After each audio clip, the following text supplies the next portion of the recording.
Then I'll call this meeting to order. This is the regular meeting of the Encinitas City Council. It is 6:02 p.m. on Wednesday, October 21, 2020. May we please have a roll call? Yes, Mayor. Councilmember Hubbard? I do not see. She'll be absent today. Absent? Okay. Yes, she's absent. Councilmember Kranz? Here. Councilmember Mosca? Present. Deputy Mayor Hinsey? Here. And Mayor Blakespear? Here. Oh, look, the video is coming on. Yeah. And the record will show that all members are present with the exception of Councilmember Hubbard. Okay, great. And I think we have a flag that we could show while we say the Pledge of Allegiance. Yes, IT will put that up. Okay. Okay, so I invite you to join me in the pledge. I pledge allegiance to the flag of the United States of America and to the republic for which it stands, one nation, under God, indivisible, with liberty and justice for all.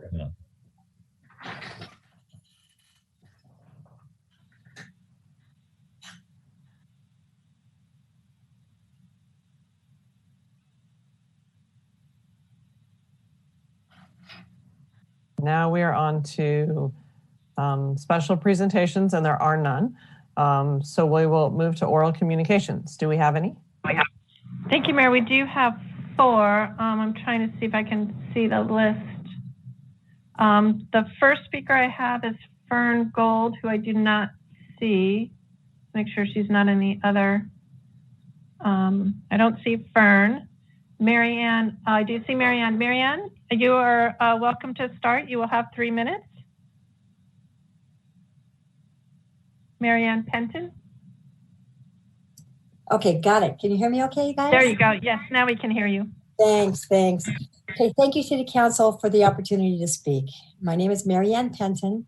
I live in the very cool area, Northwest Leucadia. I'm a connector in our neighborhood and a member of the Now Leucadia. Today, I'm here to talk about 2 things. First, let's finish what we started. A temporary DG parking lot along Vulcan next to the train tracks was half completed earlier this year and was promised by our City Council representative last July that work on the rest of the parking lot would commence on September 1st. Today, half the DG parking lot along Vulcan is finished, half is still dirt. For those of us who live in the other half, this sends a big message on how important it is at a city level to upgrade and unify our community. I understand there are so many other projects and priorities on your plate, but the cost of finishing this project should be a drop in the bucket when compared with the majority of your other bigger projects. Please, let's finish what we started. Then, as Tony suggests, angled parking places and a DG pedestrian path on the west side of the DG parking lot would instantly create a safe pedestrian movement at a low cost. Imagine short-term, no negotiating for right-of-ways with each apartment building along Vulcan, no regrading of driveways, only the cost of striping for angled parking and a path beyond that. Doesn't that sound nice? Second, I understand that the MCTD is trying to go around the city and Sendag in its effort to build a 6-foot chain link fence along the train tracks in North County, including Encinitas and Leucadia. And there's a lot of different interpretations about when. But to me, the concept of the chain link fence is unacceptable. I understand that NCTD has pressure to lower the rate of suicides in this very popular zone. But I think that putting up a chain link fence is not the right solution. Other materials besides chain link fence, space to accommodate our new pedestrian path bordering the newly completed DG parking lot along Vulcan. This is where we need to start thinking comprehensively, not by piecemeal. So I wish the board had money right now to build a tunnel under the tracks in North Leucadia that would solve so many problems, but I understand. In the meantime, I ask our city to get involved and help put pressure on NCTD to make sure that any action of this magnitude to our community is well thought out by all involved and affected parties, a comprehensive approach. Thank you for listening. Thank you, Marianne. Our next speaker is Fern Gold. Can I address a couple things real quick from Marianne? Sure. Thank you. Marianne's still there? Yes, I am. Yeah. The contract for the second phase of the rail corridor on the west side of Vulcan has been approved by the council. I think it was a week ago, maybe 2 weeks. And so that construction will begin after the contractor is trained in the safety matters that they need to be aware of when working in an active rail corridor.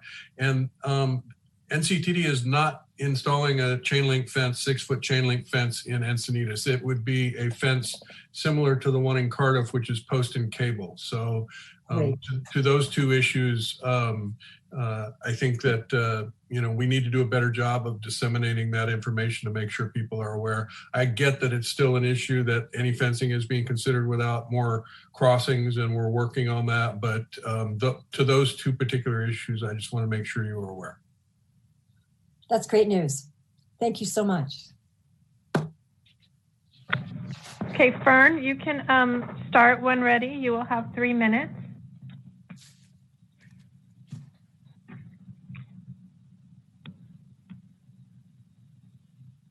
Fern, make sure you unmute your microphone. There you go. Are you there? Yes, we can hear you. Oh, thank you. And thank you for this time. Of course, I'm an Encinitas resident and a dog owner, and I'm approaching you on this matter because I have seen a lot of people who are interested in a local area to which they can take their dogs on the beach at restricted hours. I have been down there myself at 6 o'clock in the morning for an hour. Dogs like to run free, and I wanted to see how my proposal to open the beach during restricted hours with a paid annual permit for local residents only from Moonlight Beach to either Beacons or Grandview would be received by the City Council. Thank you for your comments, Fern. Thank you, Fern. Our next speaker is Elena Thompson. Elena, you can start when ready. You'll have 3 minutes.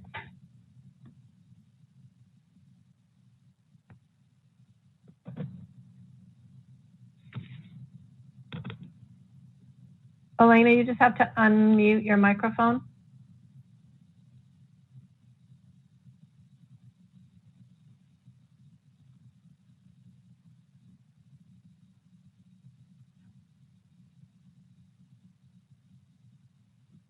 Elena, we still can't hear you.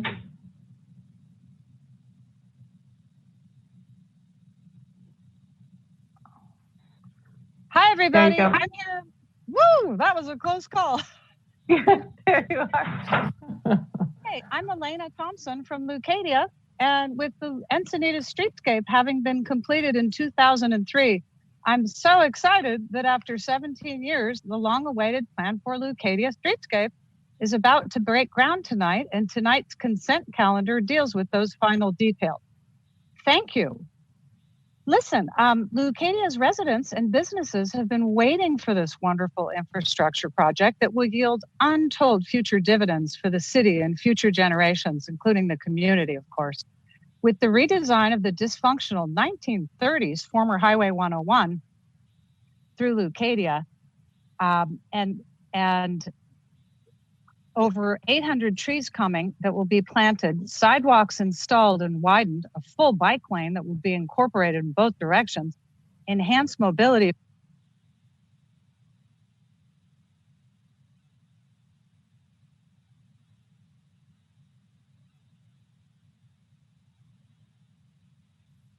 I think we lost her. It looks like she just got cut off. She's also registered to speak during the streetscape item. Okay. Should we move to the next speaker? Yes. Okay, our next speaker is Rachel Workinger. Rachel, if you can hear me, you can start when ready. Hi, my name is Rachel Workinger, and I've been a resident for over 20 years in Encinitas. I'm a mom of 7, my youngest is 19, and a grandmother of 2. I've been a team mom, I've coached volleyball, I've volunteered in schools. I've been on school site council with parents, teachers, and principal, and I'm a small business owner here in Encinitas. The reason why I'm speaking today is on No on H, and the pot industry has spent thousands of dollars paying signature gatherers to get Measure H on the ballot. And now that they're spending thousands more on deceptive mailers, and those mailers say things like, quote, keep our community safe, unquote. In reality, Measure H will usher in commercial marijuana without allowing any local control by the city council, city planners, or the public. And many Encinitas residents do not want to see retail pot shops here in our small city. We do not want an unlimited number of marijuana manufacturing facilities churning out vapes and medical marijuana edibles. We do not want an unlimited number of marijuana farms.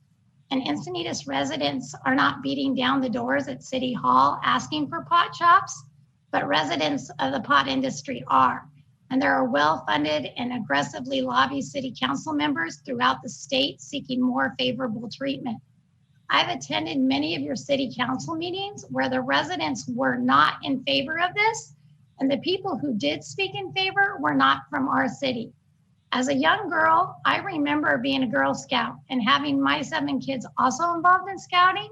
We are all familiar with the concept of leaving any place you visit better than you found it.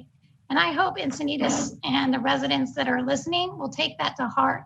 And I don't feel like if we put marijuana pot shops here that we're making Encinitas better than we found it.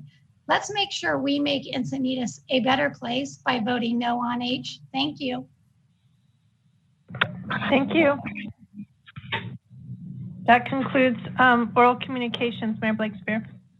Okay, thank you very much. And do we have any changes to the posted agenda? First, there's no report from closed session because there was no closed session held. Changes to the posted agenda, we do have one. Staff has requested that item 8C be moved to be considered under action items as the first item. So that's item 8C. No other items have been pulled. Okay, I would entertain a motion on the balance. So moved. I'll second that.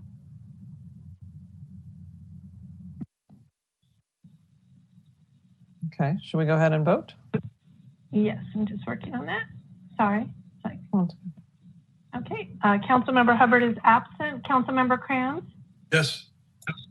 Councilmember Mosca? Yes. Deputy Mayor Hinsey? Yes. Mayor Blakespear? Yes. Motion carries unanimously with Councilmember Hubbard absent. That concludes the consent calendar, so we can now move to action items, and the first action item will be item 8C. Okay, sounds good.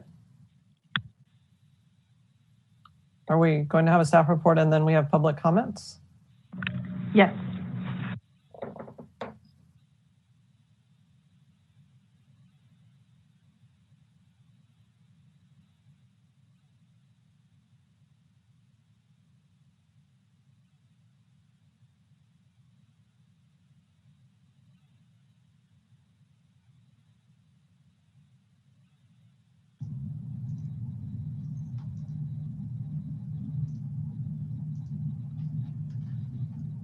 First slide, Yeah.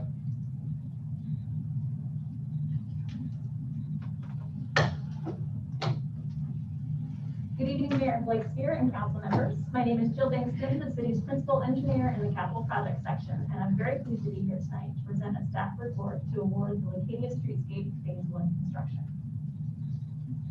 Leucadia Streetscape is the culmination of decades of collective efforts to preserve, improve, and revitalize the North Coast Highway 101 corridor between A Street and La Costa to make it safer and easier for residents and visitors to access the area, whether by car, on bike, or on foot.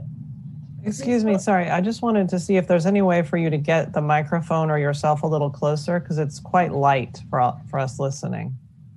Yes, I also, yes. Is that a little bit better? That does sound better.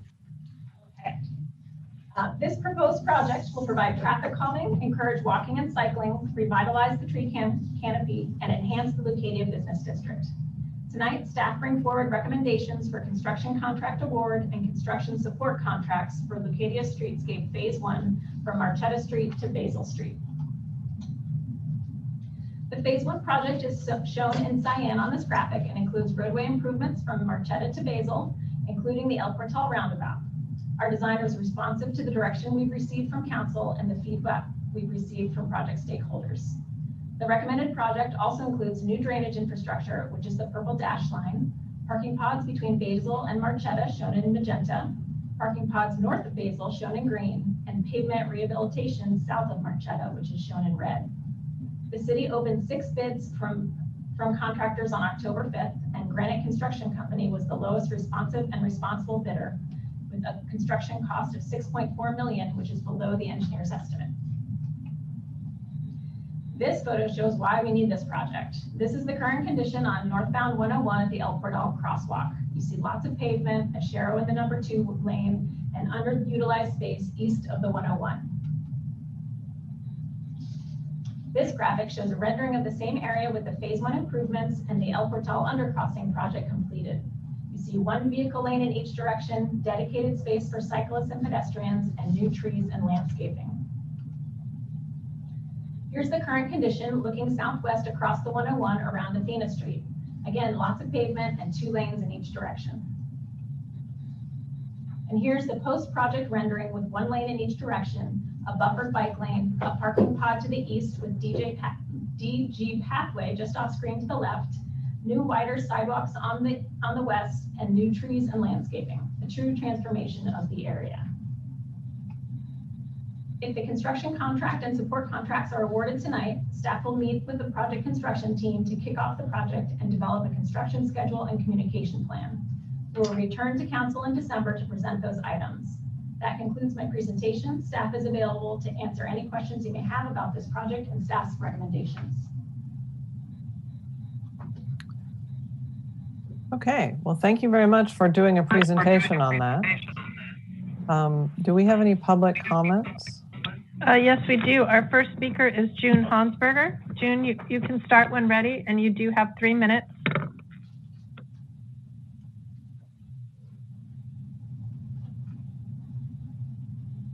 Hi, good evening, Council, Mayor, and Encinitas City Council. Thank you very much for the opportunity to speak tonight. I appreciate all of your hard work, and I am here again to offer my support for Leucadia Streetscape.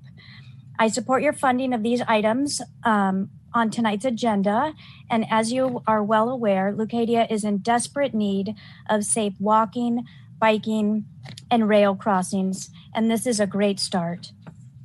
However, I encourage you to consider funding the entire streetscape by taking the low interest loan that was proposed and approved before COVID crisis. Construction costs continue to rise each year, and if the project is continually postponed, the cost will just continue to increase. So please consider funding this project fully during your next budget cycle. And I applaud you. Thank you so much for getting this portion done. Have a great evening. June Hansberger.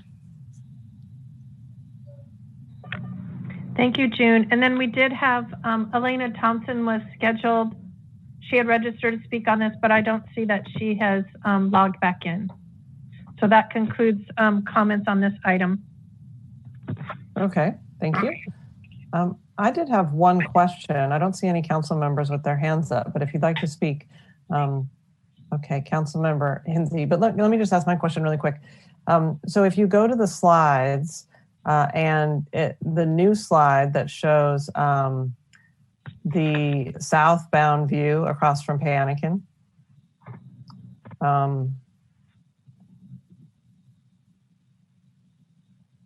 yes.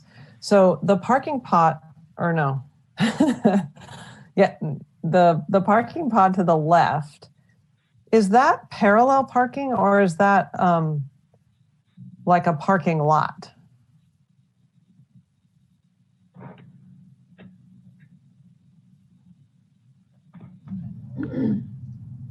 That, can you hear me? I'm sorry.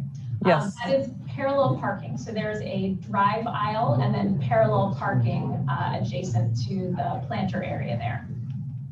I see. Okay. So the drive aisle is to the left of those parked cars. Correct. Did you just say yes to that? Yes. Yes. That's Okay. correct. Okay. Okay, great. Well, this is great to see new visuals like this. I encourage us to get some additional visuals because every time they're created, I understand how this is going to look on the ground, and it's just really useful. So thank you for creating the visual and then providing a staff report tonight. Council member or Deputy Mayor Hinsey. Yeah, my question is about the multi-use path, the DG path that will be installed as part of the project. And in the newer rendering, we can see, I think from the bird's eye view, we can see that the El Portal Undercross is connecting up with the older version of that off-road trail. And I know that phase 1 of the streetscape is going to include some pavement rehabilitation.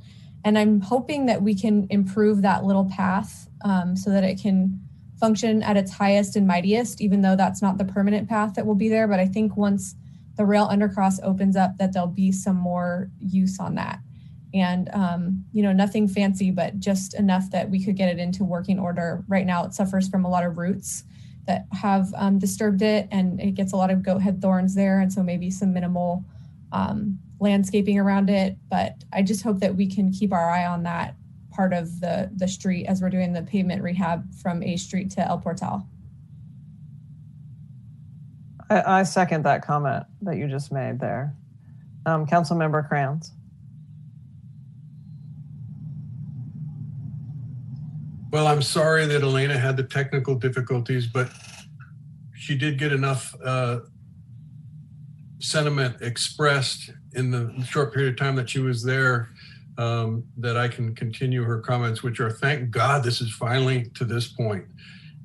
We have been waiting a long time, and she has been every step of the way advocating for this fantastic project for the community as well as the businesses that are on the 101 here. There are huge swaths of this highway that still don't have sidewalks. It's just nothing but asphalt from one side to the other.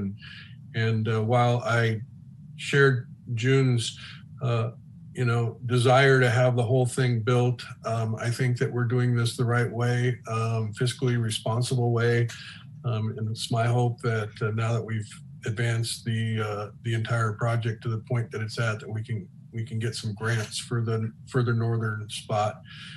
We also got the email from Charlie Marvin today. He's still alive. He had always feared that he wasn't going to make it. And to see this day when this project got underway. And so we need to hurry because, he's getting up there. And finally, the one last thing that I would add on that same note is, damn, I wish Morgan Mallory was here to speak. So I'm looking forward to getting this project underway and very excited that it's happening in conjunction with the undercrossing at El Portal that will make access to residents on the east side of the corridor much easier. So with that, I would move approval of staff recommendations on this project. Kelly, I'll give you second if you want a second. Second. Councilmember Mosca. Yes, just echoing all the comments that have already been made. I've not been working on this or part of it for over a decade, but I'm coming up on 4 years in the city council, and this has been a part of my tenure on the city council, and proudly it's been a part of my tenure. And it's really an exciting moment that we've gotten to where we're at. We were before COVID thinking about the fact that this could be done more efficiently financially, and just kind of more efficiently in terms of scale of project, that we could do this in one fell swoop. And so we got to a point where we were talking about it as one project from the north to the south, or from the south to the north rather. But then with COVID, it it made less sense that we would go out on a limb like that and actually borrow money when we didn't know what was coming up. And here we are, several months into COVID, and there's more spikes on the horizon. And so, we've seen some dips in revenues, and we're just being as prudent as possible. But I am very excited where we're at, and I am committed to moving this project forward and beyond just phase one. And what we've seen so far with this phase is that we've been able to still realize some efficiency by working with some of the contractor that's actually doing some other projects in this right away or in this area. And so this phase has actually come in under budget, which is really a good thing. And hopefully we'll continue to see that moving forward. And as Tony said, this will also give us some time to look at other grants that may not have otherwise been part of this project. So I see this as a win-win, and I'm excited that we're getting started. And this is not going to be like other people. Some people say about other projects, we start it and we don't finish it. This is something that we are absolutely committed to, and we're committed to delivering, and not only the best way possible, but in a cost-efficient way that saves the residents money as well. So excited that it's moving forward. Yes, thank you. I agree. It's so exciting to just be right here on the cusp of the award of the construction contract. I mean, that's what we're doing tonight, is awarding it, and that it's phase one and we're starting it, and it's great. So I couldn't be more thrilled, and I can't wait for it to be finished. I mean, look at that picture. It's going to be amazing. So with that, let's go ahead and vote. Okay, Councilmember Hubbard is absent. Councilmember Kranz? Yes. Councilmember Mosca? Yes. Deputy Mayor Hinsey? Yes. And Mayor Blakespear? Yes. Motion carries unanimously with Councilmember Hubbard absent. Okay, thank you. So the next item is item 10A. Do we have any public speakers on 10A? No, we do not. Okay. Let's go ahead and have the staff report. There's our attorney. I see Barbara Couts there. Hello. Hi.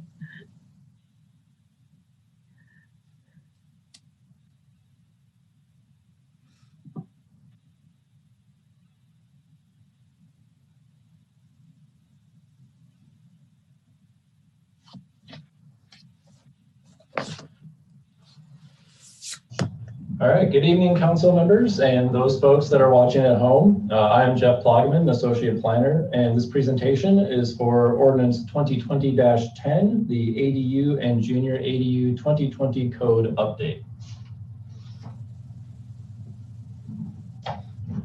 We are here this evening to introduce the draft ordinance. The ordinance is titled, An Ordinance of the City Council of the City of Encinitas, California, adopting amendments to Title 30 zoning of the Encinitas Municipal Code to address changes in state law regarding accessory dwelling units and junior accessory dwelling units.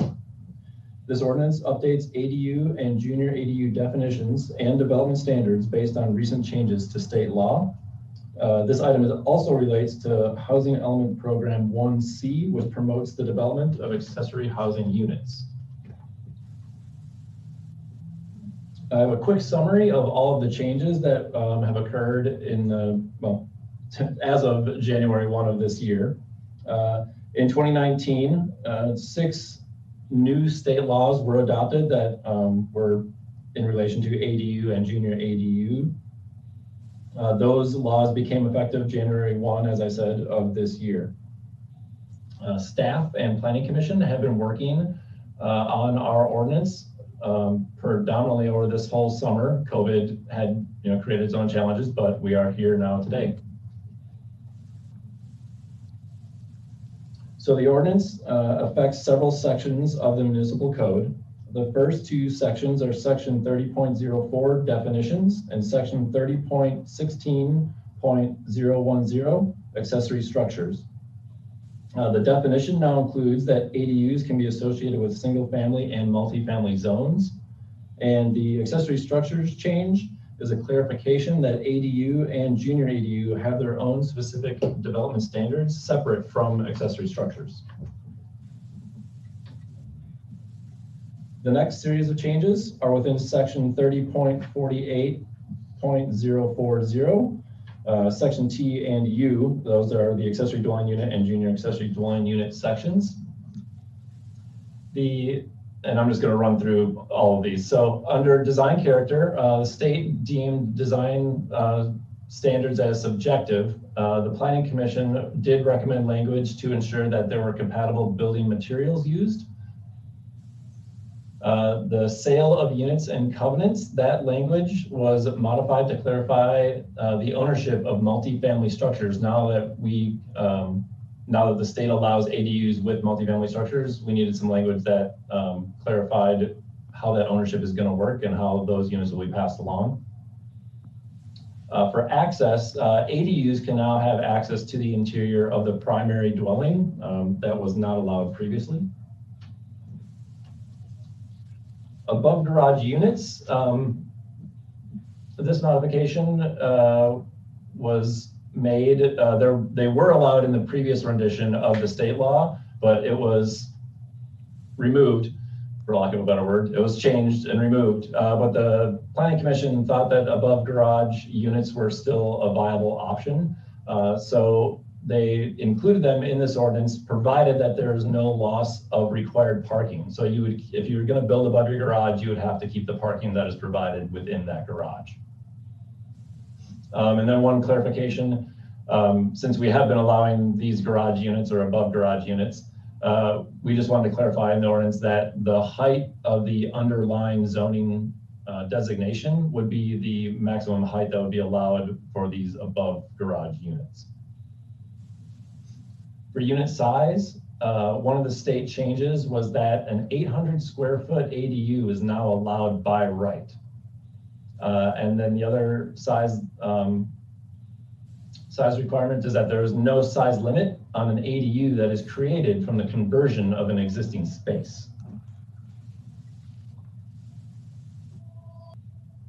For setbacks, there's no setback for the conversion of an existing structure or the reconstruction of a structure that is within the same dimensions of the previous structure that was in that location, if it's being done for the purpose of creating an ADU.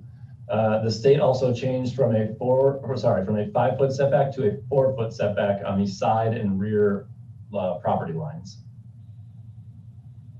And then some additional height regulations. As I said, we did some clarification just to say that if you were to ever have a second-story ADU, whether it be above a garage or you can have a second-story ADU if it meets the zoning standard setbacks, that the height limit for that ADU would again be the same as the underlying zoning.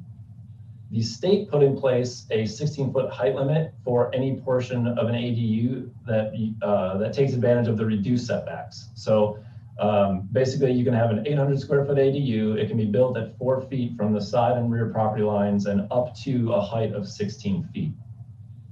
The city and planning commission, we decided that as long as you are under the 16 feet, and that includes railing in this case, that you could allow a roof deck on top of the ADU. Architectural projections. We tried to simplify this a little bit from what the previous code was, since there's already a reduction of the setbacks on the side and rear, that the only projection that we would allow is for the roof eaves, which is an additional 2 feet, which is a standard throughout most of the zoning code. And that would go for all zoning districts. However, there are some districts that already have a 0 lot line development. So obviously they could do projections in those instances that are less than the 4 feet. Lot coverage and floor area ratio, or FAR. The first 800 square feet of an ADU, so the 800 square feet that the state now allows, those 800 square feet are exempt from any lot coverage or FAR calculations. If you go above 800 square feet on the ADU, so anything over 800, that square footage does get counted towards the coverage and floor area ratio.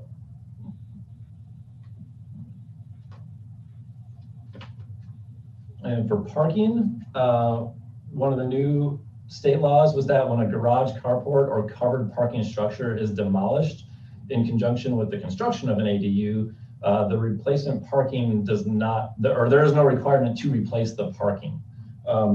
Considering that this replacement parking is no longer required, and that 61% of the city is also already covered by the half-mile radius to a transit stop, which came in the previous round of state ADU laws. And the area of the city that isn't covered by that half-mile radius is the Olivenhain area, which has typically larger lot sizes. Because of all those different factors, staff recommended that no parking be required for or when creating an ADU. But planning recommendation is to keep the existing language, which does require one parking space if you are outside of that half-mile radius or not applying to the conversion of a garage or carport. So let me just get this straight. So if you build above a garage, and you can do that as long as you don't take away the parking space below. But if I demolish the garage altogether, then I don't have to put that parking spot there. So is this encouraging you to just demolish the garage? Well, you're correct. What that does is it is making you make a choice, because if you do demolish it and put an ADU in its place, and let's say that garage is already at a reduced setback, let's say it's at the 5-foot current limit for garages, you couldn't go to a second story. So it kind of forces you to make a choice. If you're going to keep the parking, then we're going to say, okay, then you can go above it. But if you're going to demolish and build in the same footprint, then you'd be limited to the 16-foot height. All right. It seems a bit inconsistent, but I understand what you're saying. Okay. But this specific part right here is that the bigger issue is, I didn't realize that we think almost you said 60% of the city is within a half-a-mile radius of a bus or train stop. Is that correct? Okay. Wow. And so in outer Olivenhain, you said or the other 40% of the city, if you do build an ADU, you have to provide one parking space. Correct. Okay, and if there's a long driveway in a big lot in Olivenhain, is that long driveway count as being able to have a parking space? Yes. Okay. So, and what if it's just on the public street? Is that that's not? Yeah, that would not count. Street parking would not count. Okay. Do you see this, that you're saying this is an addition from the Planning Commission? Do you see this as reducing the number of ADUs that will be built, or do you not see that as affecting it really? I don't see it as affecting the number of ADUs that would be built as far as the parking requirements go. However, when you're talking about a smaller lot or some of the additional expense that might be created and maybe having to provide a parking space, those items might be disincentives to build. I don't think we're stopping anyone from building an ADU, but there is just an added cost that might be there. Okay, thank you. Multifamily dwelling structures, the state made a change so that any multifamily dwelling structure is allowed to now have an addition of 25% additional units in the form of an ADU if you can create those ADUs from the conversion of non-livable space. So it's kind of a lot to wrap your head around. I know it took me a while. But basically, let's say you had a quadplex that had a larger storage area or maybe an attached garage. That quadplex would be permitted to add one ADU through the conversion of, say, that storage unit or maybe part of the garage. That's the simplified explanation of that line of code. Multifamily dwelling structures are also, in addition to that 25%, they are also now allowed to have 2 detached ADUs in association with the multifamily structure.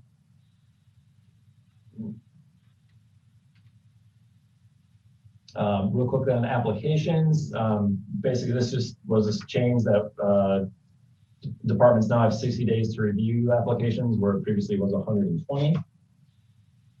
For fees, the Development Services Department waived all fees back in 2018. But this is additional language that the state added, so there can no longer be impact fees for ADUs of ADUs that are less than 750 square feet. And an ADU of 750 square feet or more can be charged, but it has to be proportionate to the charges that are applied to the primary dwelling.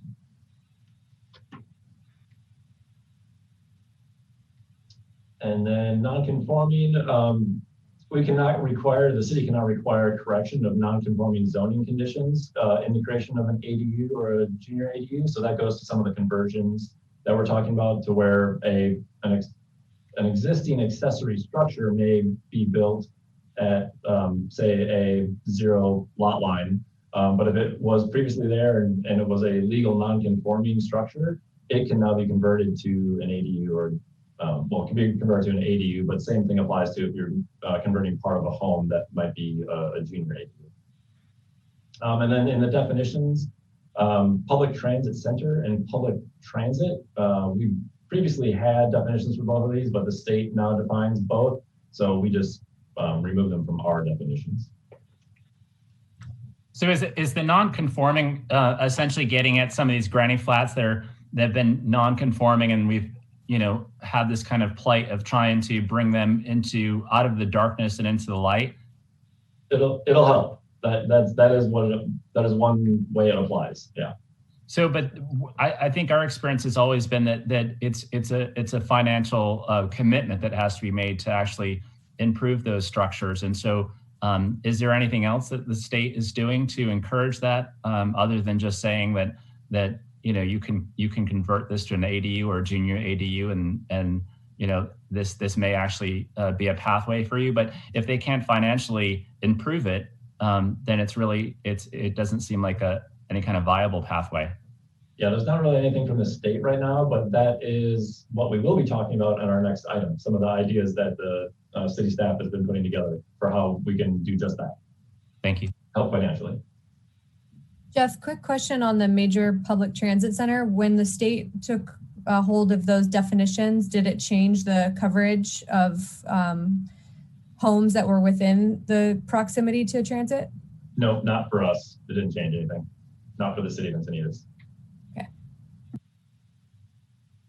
So some additional changes for junior accessory dwelling units. They are no longer required to take up an existing bedroom of the primary dwelling that was in the previous law. So if you're going to do a junior ADU, which is basically a conversion of part of your existing home, it no longer has to include a bedroom. That was one of the things that was in the old law, so you don't have to do that anymore. Interior connections.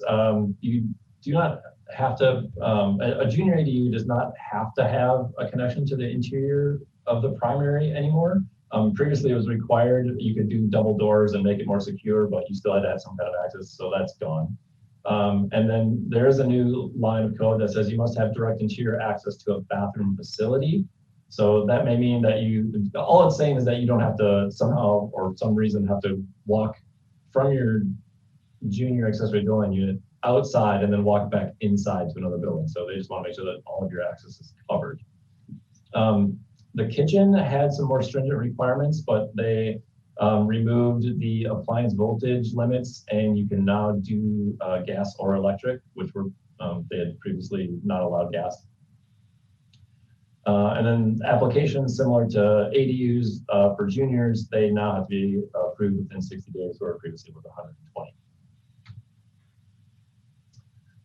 And then another section, the final section of code that is going to be affected by this ordinance is 30.76.120, which relates to remodeling and reconstruction of structures and the density and intensity of the uses as they pertain to the creation of ADUs. And this was just really clarification language that we needed to add to allow some of these conversions where previously this section may have not allowed the conversions to happen. So this evening, Staff recommendation is to introduce draft ordinance number 2020-10, titled an ordinance of the City Council of the City of Encinitas, California, adopting amendments to Title 30 zoning of the Encinitas Municipal Code to address changes in state law regarding accessory dwelling units and junior accessory dwelling units.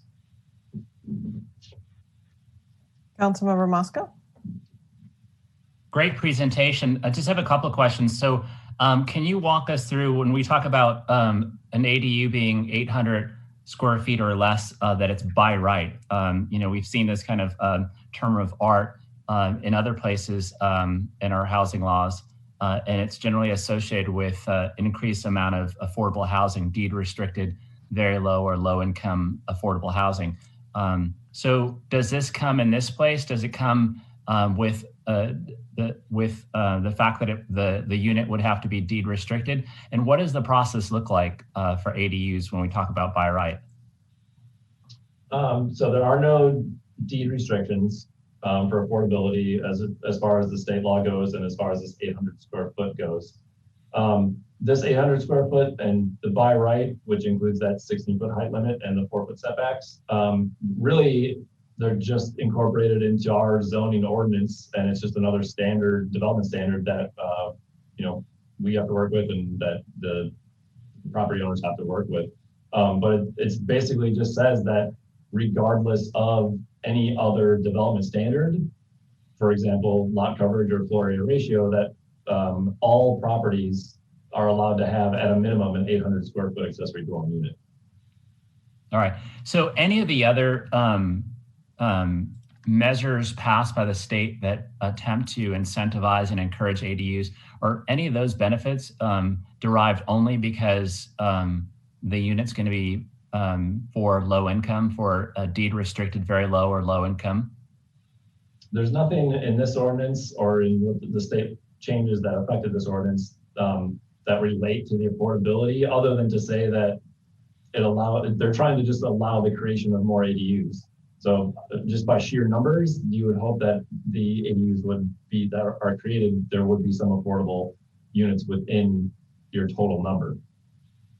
But there's nothing specific. So that's the idea behind this, is that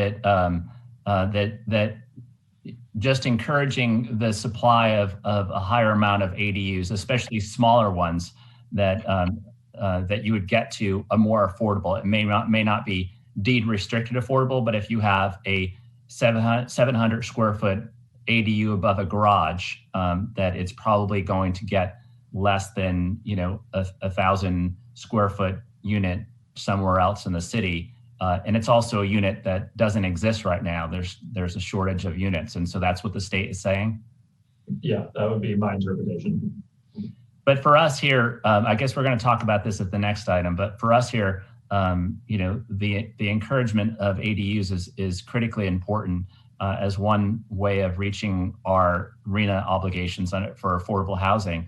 And so trying to encourage as many of these ADUs to be affordable, deed restricted, or just something that counts toward our RHNA obligations, but also is in fact something that is going to be meant for very low income and low income folks. I think is critically important, not just increasing the supply of ADUs for the sake of increasing the supply of ADUs, but that they're actually serving the purpose of helping us with our RHNA obligations and helping people that are in a very low income situation.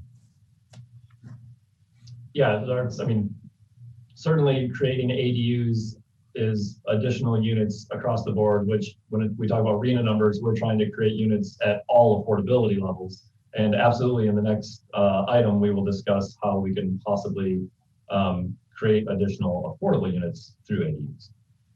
Thank you. Well, yeah, and in the next item, it actually has the numbers. And so the numbers show that we are creating very low, low, and moderate units. And then the other ones are owner occupied. So it's like actually working.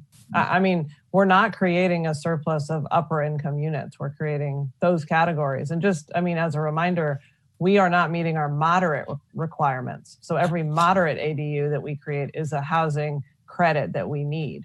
So it seems to me like this is actually working pretty well so far, our program. And maybe you'll cover that, Jeff, in the next presentation.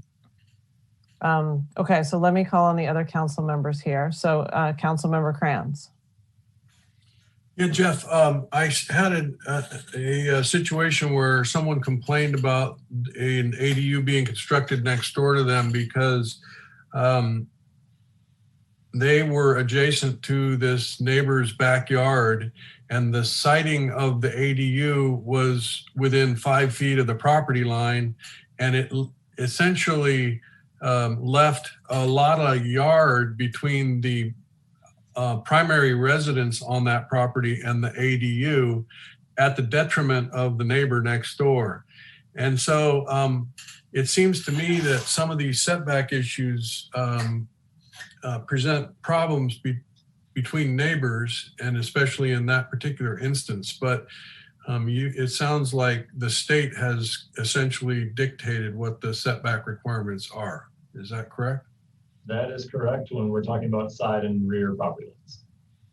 So this property owner could move this ADU all the way within 5 feet of his rear yard property line, and without regard to how much space there might have been available in the yard, in order to, similar to what this project, this Vulcan 12, where the setback could have been 10 or 15 feet and no problem, but because of our ordinance, this property owner was allowed to push it a long way, as far away from the primary residence as possible, and now state law makes that we can't do anything about that anymore. Yeah, I think that, the difference between the Vulcan 12 project and an ADU in this instance is that the state is mandating what those side and rear setbacks are, and it's not a waiver or an incentive as part of the density bonus. Yeah. Okay. Well, that was the main thing is that I've seen. There are other issues, related to some of the ADU construction that we'll talk about in the next item. But as far as this is concerned, catching it up to state law, I recognize there are that we're limited in what we can change. So you answered my question. Thank you. Okay, thank you. Deputy Mayor Hinsey. I had a question from somebody that lives in Village Park, and they're wondering about if this state law preempts their local HOAs. And maybe that's not a question for you, Jeff. Maybe that's a question for one of the lawyers. But I think there's a lot of interest to get ADUs in Village Park, but there's a concern in some of the HOAs that they're not allowed. I can take the first crack at that. So basically, HOA rules cannot unreasonably prohibit an ADU from being constructed. But that's all that the state law says. So as far as how that is going to be defined, or even we'll see any challenges to that rule, that's as good as we get from the state language. So undoubtedly, we're going to have ADUs that are going to be proposed within HOAs, and there's going to have to be an additional discussion that happens. I know just from working with our front counter here that we have already seen them, and for the most part, the resident, and if they're a member of an HOA, they are usually proactive in talking to their boards, and so we haven't seen any, real headbutts. But there's certainly there's certainly a chance there that it can create an issue. There are multiple HOAs within New Encinitas, but I would say that that I've seen several ADUs already being constructed within that area. So it may be something, from HOA to HOA that there's an issue, or maybe there's not an issue, but I'm not sure what the legal grounds are. Let's hear from Barbara. Barbara, would you comment, please? Yeah, just to add a little bit, the prohibition against prohibiting ADUs only applies to single family ADUs. So a multifamily HOA, say a condo association, could still choose to prohibit ADUs. But as Jeff said, it says they can't unreasonably unreasonably restrict ADUs. It seems that they could adopt standards that are somewhat different from state law, but they can't ban them entirely, definitely. So Barbara, so in the instance that Deputy Mayor Shay Hensey was talking about in Village Park, certainly we have some multifamily condos, apartments, duplexes, but we also have a plethora of single family homes. And so you're saying that within the single family homes that they could basically perhaps have some impact in terms of the side yard setbacks and things like that, but they couldn't necessarily just say, we're not going to let you have an ADU or junior ADU altogether. But in terms of having it within so many feet of your neighbor, that's not going to happen. But you can do other things. Yeah, that's how I would interpret the legislation. But as Jeff said, there's no definition of what unreasonable is. So is this a new law that? Yes. Okay. So because when I looked at a map of our ADUs a little while ago, maybe a year ago, we didn't have any in New Encinitas because of all the HOAs. I mean, not any, but there was a big donut hole in the middle of the city from all the HOAs. So it seems like this is really a great potential for us as a city to have ADUs in inside of HOAs, which will increase our numbers quite a bit. Right. It was part of the package of bills that was passed in 2019. Okay.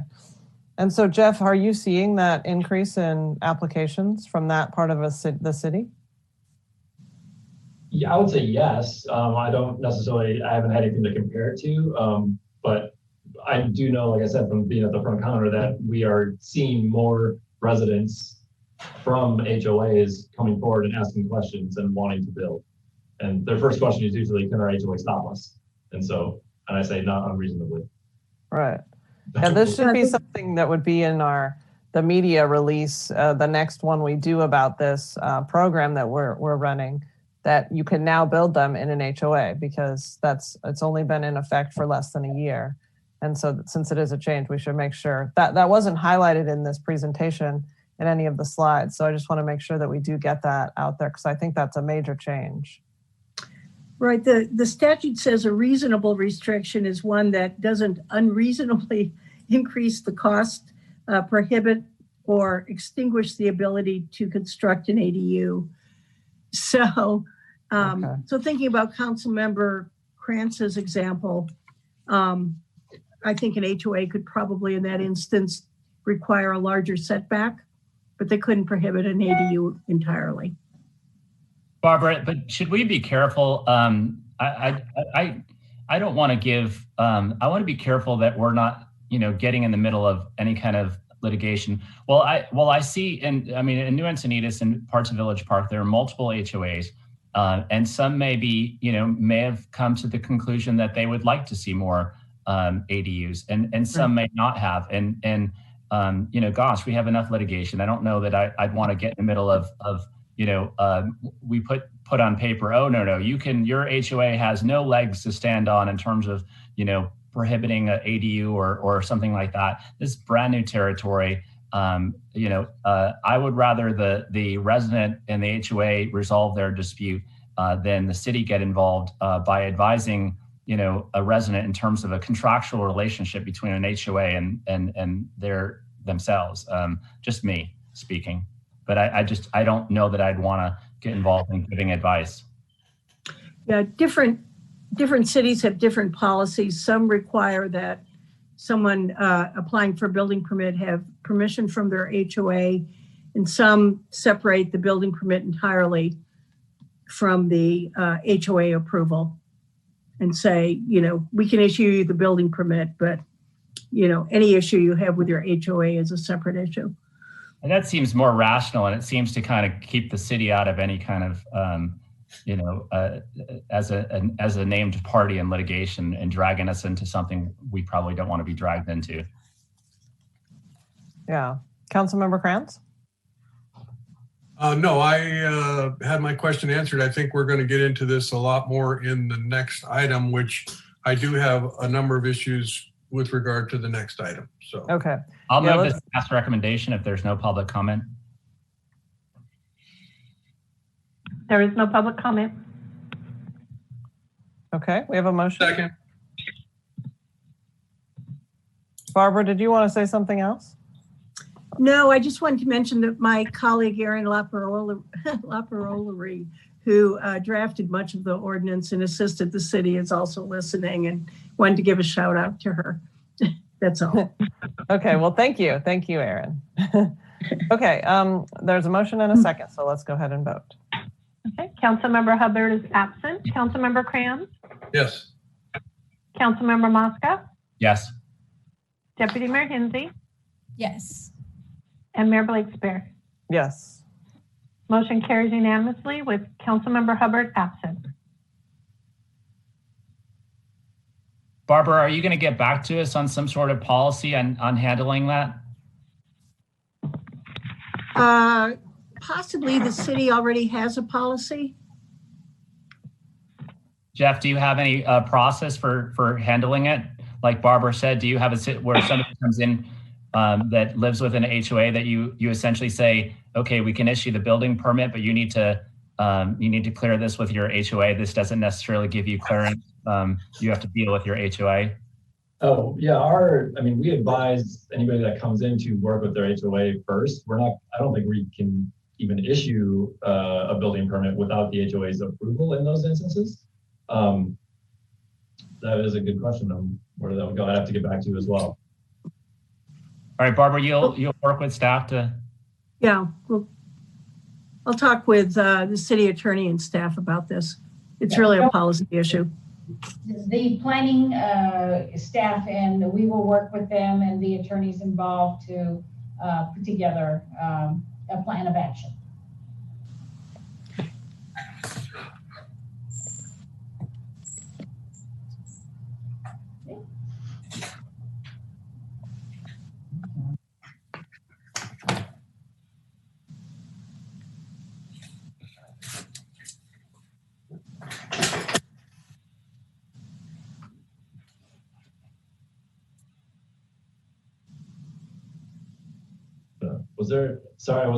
Was there a vote on the last item? Yeah. Yes, motion carried unanimously with Councilmember Hubbard absent. All right, so we're ready for the next item? We are, yes, great. All right, so this presentation, to follow up on the ADU ordinance, we've prepared a quick update on the status of the city's various ADU and junior ADU programs. At the end of it, there's also some ideas for additional incentive programs that we as staff would like City Council's recommendation on. So as you all know, Encinitas has had its eye on ADUs for several years. And in 2017 and 2018, the city initiated a series of programs that collectively became known as Housing for Generations. Those programs included the ADU and JADU ordinances back in 2018. It also included Senate Bill 1226, which was the retroactive building permits bill that the city sponsored. And it was also the creation of the city's permit ready accessory dwelling unit program, also known as PRADU. Together, Housing for Generations was awarded the Helen Putnam Award for Innovative Housing Solutions by the League of California Cities. And we received that award last year. So other than the shiny plaque that we got, what did that program do for ADU production in the city? So just on this graph, you can see that we have been seeing I was gonna say steady increase, but it's been more than steady. It's been a large increase in permits. In February of 2018, that's when the new ordinance went into effect, and it's also when the Development Services Department stopped collecting fees for all ADUs. That was a decision made by council back in February of 2018. Then in April of 2019, that's when the PRADU plans were released. And so you can see from 2018 to 2019, there was a doubling of applications that were received. That's happened over the last 2 years. We've seen a doubling. There's been a doubling of permits that have been allocated. And thus far in 2020, the Development Services Department has processed 233 applications. It has issued 91 permits and also issued 34 certificates of occupancy. So if you're looking at this chart here, you can see 2018 is when we made the changes. So we started to see the effects in 2019, and we're really starting to see even more increase in ADU permits this year. The blue bar is building permits that have been issued. The green bar is the permits that we're still working on as staff to get approvals. All of these ADU and junior ADU permits do count towards our regional housing needs assessment. So that's what we were discussing previously, but all of those units do count towards our RHNA numbers, and we report all of those numbers and their affordability levels to HCD on an annual basis. So I'm sorry, Jeff, did you say all of them count toward our RHNA obligations? So when we say RHNA numbers, that includes all housing units of all affordability levels. So all of these ADUs do count as a unit, whether it's a junior or an accessory. So all of them count, and we do report the affordability levels for each of those units when we have them. All right, I'm sorry, I was talking about the categorical kind of like very low income and moderate level. They're counted in general, but they're not counting. How are they counted? Are they counted toward any of those categories?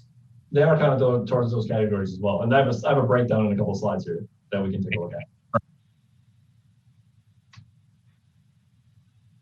So in looking at the housing for generation programs, the three pieces that made up that program, just a quick analysis. The previous ordinance and now with the new update has definitely made it easier to build ADUs. We're seeing that for sure. And some of the larger changes, we discussed these in the previous item, but really that 800 square foot ADU by right is going to bring a lot of changes in the coming years. Allowing ADUs with multifamily structures, we are already seeing applications that have ADUs with multifamily structures. And I think the relaxed junior ADU requirements are going to have a big effect as well. We are already seeing new housing plans coming through the door that have a junior accessory dwelling unit as part of the new plans. So really next steps as far as this part of our program goes, we want to just continue to monitor the changes from the state level and continue to be a contemporary city as far as it goes with our own ordinance language. For SB 1226, the retroactive building permits, it was a city-sponsored bill. We're not seeing the additional units that maybe we had hoped that this bill would produce. Unpermitted units are not coming forward as a part of this program or as part of SB 1226. And so far, of the units that we have seen come through the door, two of them were AUP units. So that was our affordable unit policy. So those AUP units are being removed from our affordable count, if that makes sense. So we have this program for affordable units that was previously, if they couldn't meet certain standards, they could be a part of this program and we would give them a permit if they agreed to be an affordable unit. But because of SB 1226, two of those units have been able to get out of that program. I did want to say as far as next steps, as far as SB 1226 goes, I think we could do a better job as staff on community outreach and really promoting the benefits of getting your non-permitted unit permitted. There are a lot of benefits for homeowners to do that. I think the other aspect is that we need to ease concerns about any penalties that that people might think they would face. If you come forward and are interested in any of our programs, but even if it's SB 1226 and you have an unpermitted unit that you want to look at legalizing, bring it into our counter. There are no repercussions. Like I just want to make sure that everybody knows that your profit doesn't get flagged, and there are no fines associated with it if you just come in and ask questions and want to take advantage of one of these programs. And then for the Produ program, just some of the things that program does, it really does save applicants 3 to 6 months worth of design time. and probably $10,000 to $15,000 worth of design fees. In the first year of the program, so from April to April, so April 2019 to April 2020, we received 29 applications, 12 permits were released, and 3 of them were actually constructed. And I do know that some of those numbers are actually already changing just in the course of the past few months, that some of those have gone up. But that 29 applications received, that made up 17% of our ADU applications over that same time period. So 17%, or almost 1 in 5 of the permits that came in, did use the Permit Ready program plans. And when an applicant does use the Permit Ready plans, we did see a 25% reduction in staff review time. So it was making it easier to review and get those permits out the door. Jeff, do we know the size of some of the units? When we talk about how many units were approved and how many are in the process, do we know, have you broken it down into the size of these units? I have a list I can provide. It is not in front of me. If you're curious about what the most popular size is, we have 2 one-bedroom options, and those are by far the ones that are being built the most. Larger than 800? Right around 800. All right, and so it just seems to me, to go back to a point you made, which is like that the 800 square foot by right is now gonna is gonna be this major incentive. I mean, the amount of time that, I mean, you guys are just pushing these applications through fairly quickly, and there's not much fees related. So how does the by right, just kind of just trying to still understand this by right, how does the by right make it any easier than it already is? Well, and why do you assume there should be an uptick because of that? Well, it makes it easier for property owners who might have a small lot or might have an existing small home on a small lot. And the by right says, like, let's say you had a small lot and you had a 750 square foot beach cottage on that property, you are now allowed by right to add up to an 800 square foot ADU. So it allows those smaller units, smaller lots, tighter lots to just automatically have a unit and be allowed to build one. So as long as under the by right, as long as you can build an 800 square foot unit or smaller, you can get permission to do it. Correct. All right. There are other development standards and other safety measures, building code, fire code, that get checked. But I mean, the short story is, yes, you can come in and know that you're allowed to have up to 800 square feet of ADU. So certainly this is going to make it much more popular on the western portion of our city, and perhaps even within certain areas that are denser, like Village Park area. Got it. Jeff, can I ask a question about that last slide? Sure. So I know you're working really fast, and I'm just curious to know, because to me it seems like 29 applications to start with to only get to 3 certificates of occupancy. There's a lot of applications that drop off. Is that because they don't finish in that calendar year, or is that because there's some that just start the application process and then don't finish? That is something that we are not entirely sure of, and I will also cover in a couple slides, because it's one of the issues that we do want to address. Okay. We're trying to figure that out as well. Okay. So continuing on the product program, we're actually in the process currently. International Building Code updates every couple of years, and so we're actually in the process of updating our product plans to meet those codes. And I just wanted to say too that the program, we got the award, but it's also become a precedent for creative housing solutions around the country. I have talked to over 60 municipalities in 5 different states who want to know how we did what we did. So even at a minimum, at least it puts Encinitas on the map for taking a shot at trying to create housing in a creative way.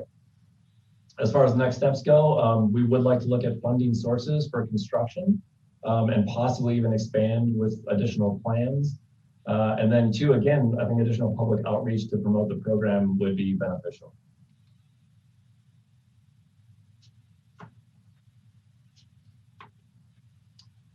And so with those next steps that I mentioned there, as far as the product program goes, I also have a series of ideas that staff has been working on to continue the incentives, to continue to incentivize the construction of ADUs and also create additional affordable units.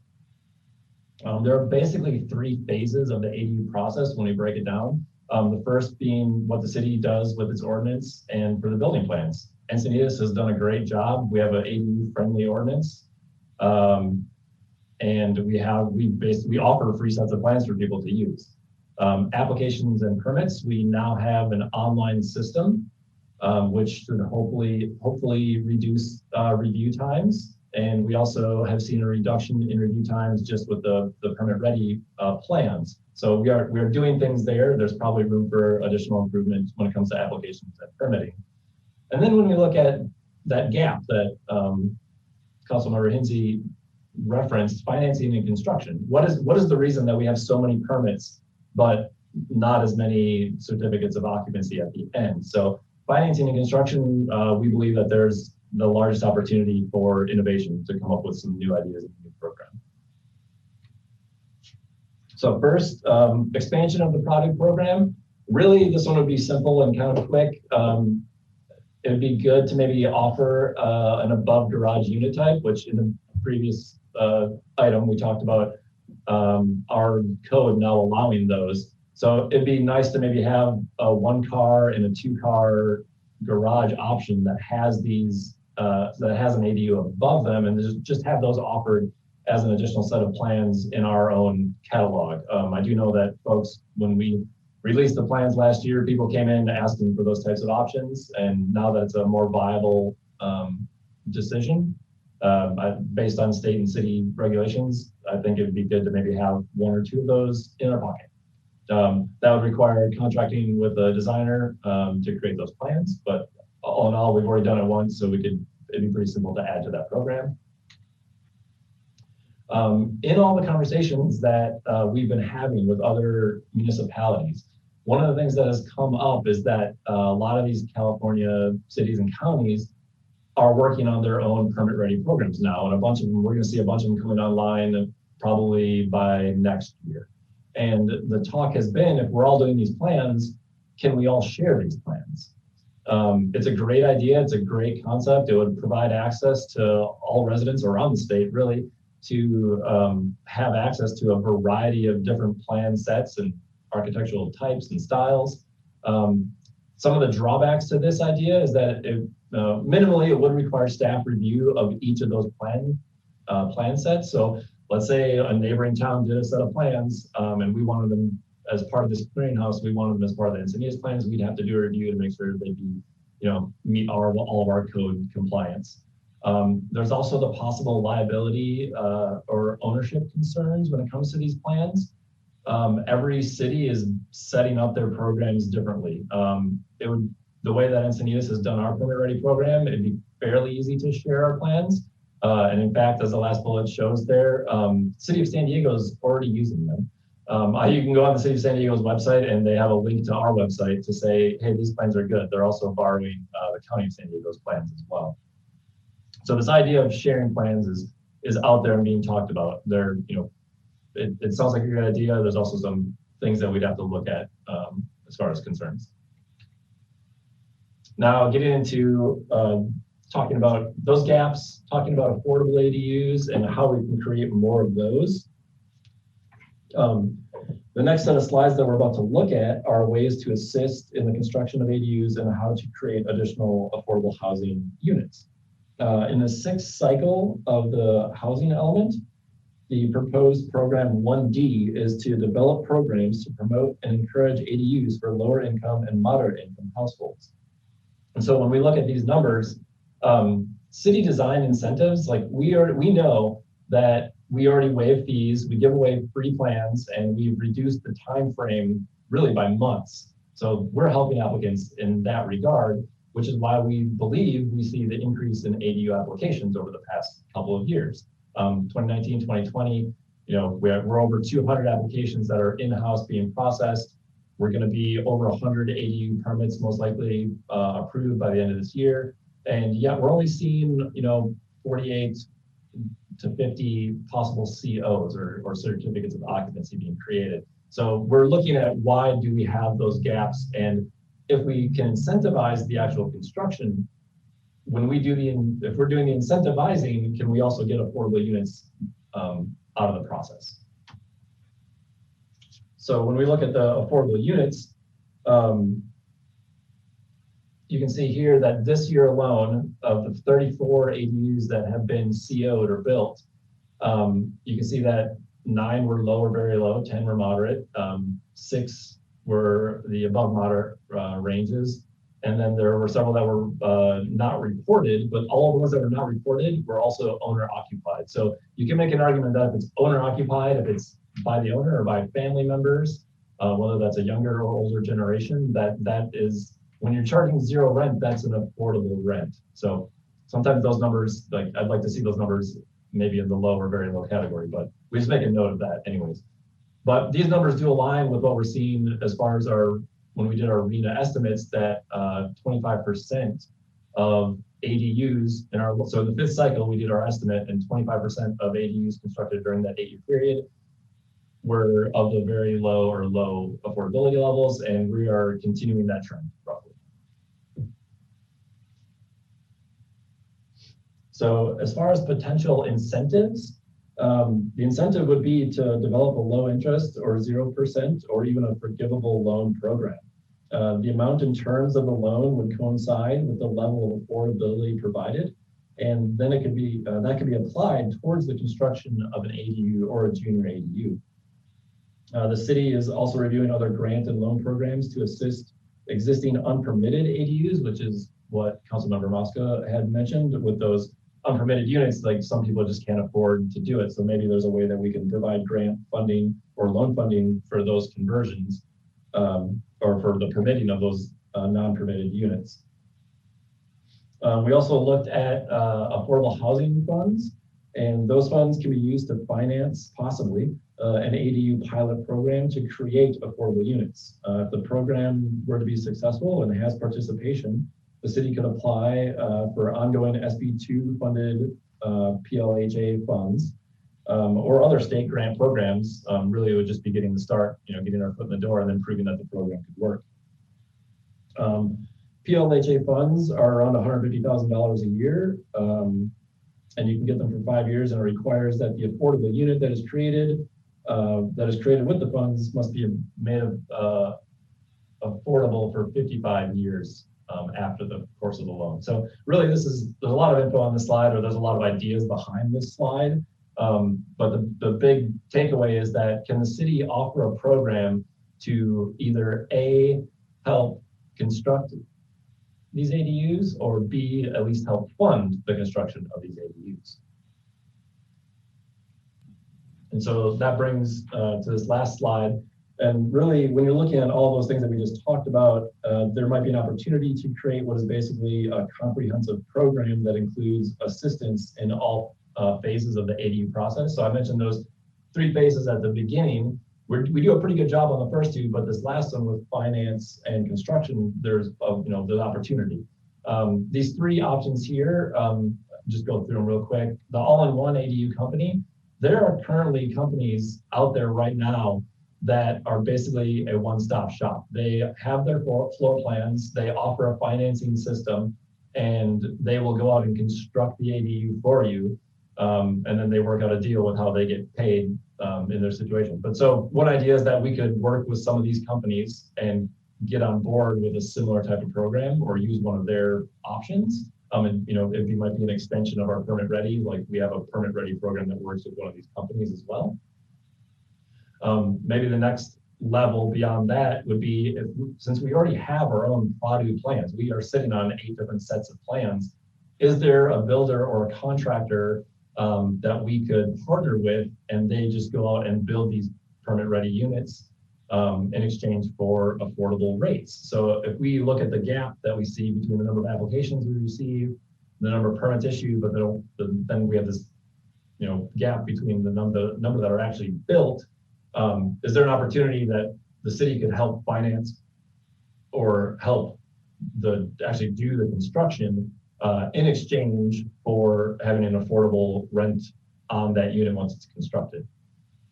And then going to the final tier would be the Permit Ready all-in-one. So taking the idea from those companies that already exist, but maybe doing it as an in-house city-sponsored program where we have our plans, we have some kind of loan program that the city sponsors, and then we have a builder contractor that we can work with, and all of those things together, when we have an applicant or a property owner that is wanting to build an ADU, we can give them this program in exchange for keeping that unit affordable over a period of time. Those terms can be worked out. Obviously, the more the loan, the more money, the longer we'd want to probably see the affordable unit exist.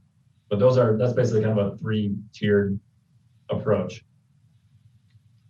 And so to conclude, that was my presentation. Staff is looking for direction on if any of those programs or ideas are something that the city council would like to go forward with. And we just request that you give us some direction this evening. Okay, well, thank you for that great presentation. Councilmember Crayons. Yeah, I appreciate the presentation. I appreciate the effort that has gone into the liberalization of the ADU program. And I know that sometimes civil servants get the reputation as being uncreative bureaucrats. And Jeff, you do a lot to dispel that myth. I appreciate the creativity, and I know that you're working with a team in our planning department, and my hat is off to you. These are some, we're seeing evidence of some great success, including the Helen Putnam Award. So thanks for all that you're doing. I also think that the ideas that have been proposed here tonight are worth looking at, but I do want to express some concern over the idea that we are promoting the development and the construction of ADUs, and I don't feel that we have a really solid commitment from HCD to, as to how we get credit for the construction of these ADUs towards the RENA obligation, because without that, I really don't want to be in the business of building, these units just to, we want more housing, but there are some undeveloped properties, and there are also, we've done the upzoning as part of the housing element that's going to bring projects. And so unless I have a solid sense that HCD is going to, be counting these, then I'm not really that interested in incentivizing as much. So that is my concern. And, the presentation spoke to a little bit of it, but I'm hearing rumors that HCD is only allowing a quarter of our actual affordable units to be counted towards our RENA. And, there's a lot of information out there that I don't have any ability to contradict. So is there a way that we can put together a program that HCD will say, yes, that'll work? Because frankly, if we did this the right way, it's possible to see enough production of these units to perhaps meet the no net loss provisions that are currently part of state law. Our RENA obligation has dropped below 1,000, and the reality is that if we incentivize this properly, you could see a lot of ADUs get built, and the only way that I want to incentivize that is if we're going to actually get credit for it from HCD. So that's the concern, the biggest concern that I have, and I'm not sure if Barbara has some input on that or how we can get HCD to commit to a particular program, but that's an important part of what I'd like to see done. Finally, I just want to remind everyone that for years now, as we've been discussing housing element and how to get compliant with state law, the community was always about, hey, let's build more ADUs. Let's get our ADUs, out of the shadows and get them, permitted, et cetera, et cetera. And now we have been doing that, and we've been doing it quite well, but I want to make sure that we're getting credit from HCD for these efforts. And so until I see a commitment from HCD that this is a viable program to meet our RENA obligations, then I'm going to be hesitant to move forward with more incentives. So let's hear from Barbara about your concerns. Excuse me. The city's allowed to claim all ADUs that are constructed and issued building permits as toward meeting its RENA obligations. But then those units are spread around among the various categories: very low, low, moderate, and above moderate. The city increased the number of ADUs that it was projecting for the next 8-year cycle in the draft housing element because your number had gone up a lot. And HCD did not object to that number in its initial comments on the draft housing element. To claim credit for very low, low, moderate income units, the city needs some kind of a survey, which you've been doing. And I noticed while looking through the staff report for tonight's meeting that the proportion of low income and moderate income units that you've been experiencing later is higher than in the last survey that the city did. And so we may want to modify the housing element to take credit for more low income units. But HCD does not require that the units be deed restricted. They basically require either a survey or if you have evidence that on the market units of a certain size rent for a certain amount, that can be an alternative. But usually, because so many ADUs are associated with single family homes, a survey shows lower rents than comparing it to market rate units would. So I think if people have been saying that HCD will only give credit for a quarter, that probably relates to the proportion of units that the city can get credit for that are lower income units, but you can get credit for every unit that's built in some way. Well, but if it's in some way, when you say in some way, then maybe it goes to the moderate category. Is that what you're saying? But that depends on the survey that you did. So I think I can't recall the exact number, but I think right now we're claiming something like 17 to 19% of units as low income. But the more recent survey shows what's 9 over 30, shows something like a quarter or maybe a little bit more as low income, and shows it particularly a higher proportion of moderate income. So we might start using those more recent surveys and increase it. Right, and the programs, the incentives that are being proposed here tonight are, quite the public and private partnership, and they are, I think they are geared towards being able to build accessory dwelling units that indeed would either be market rate affordable because of the rental price, and the survey would bear that out.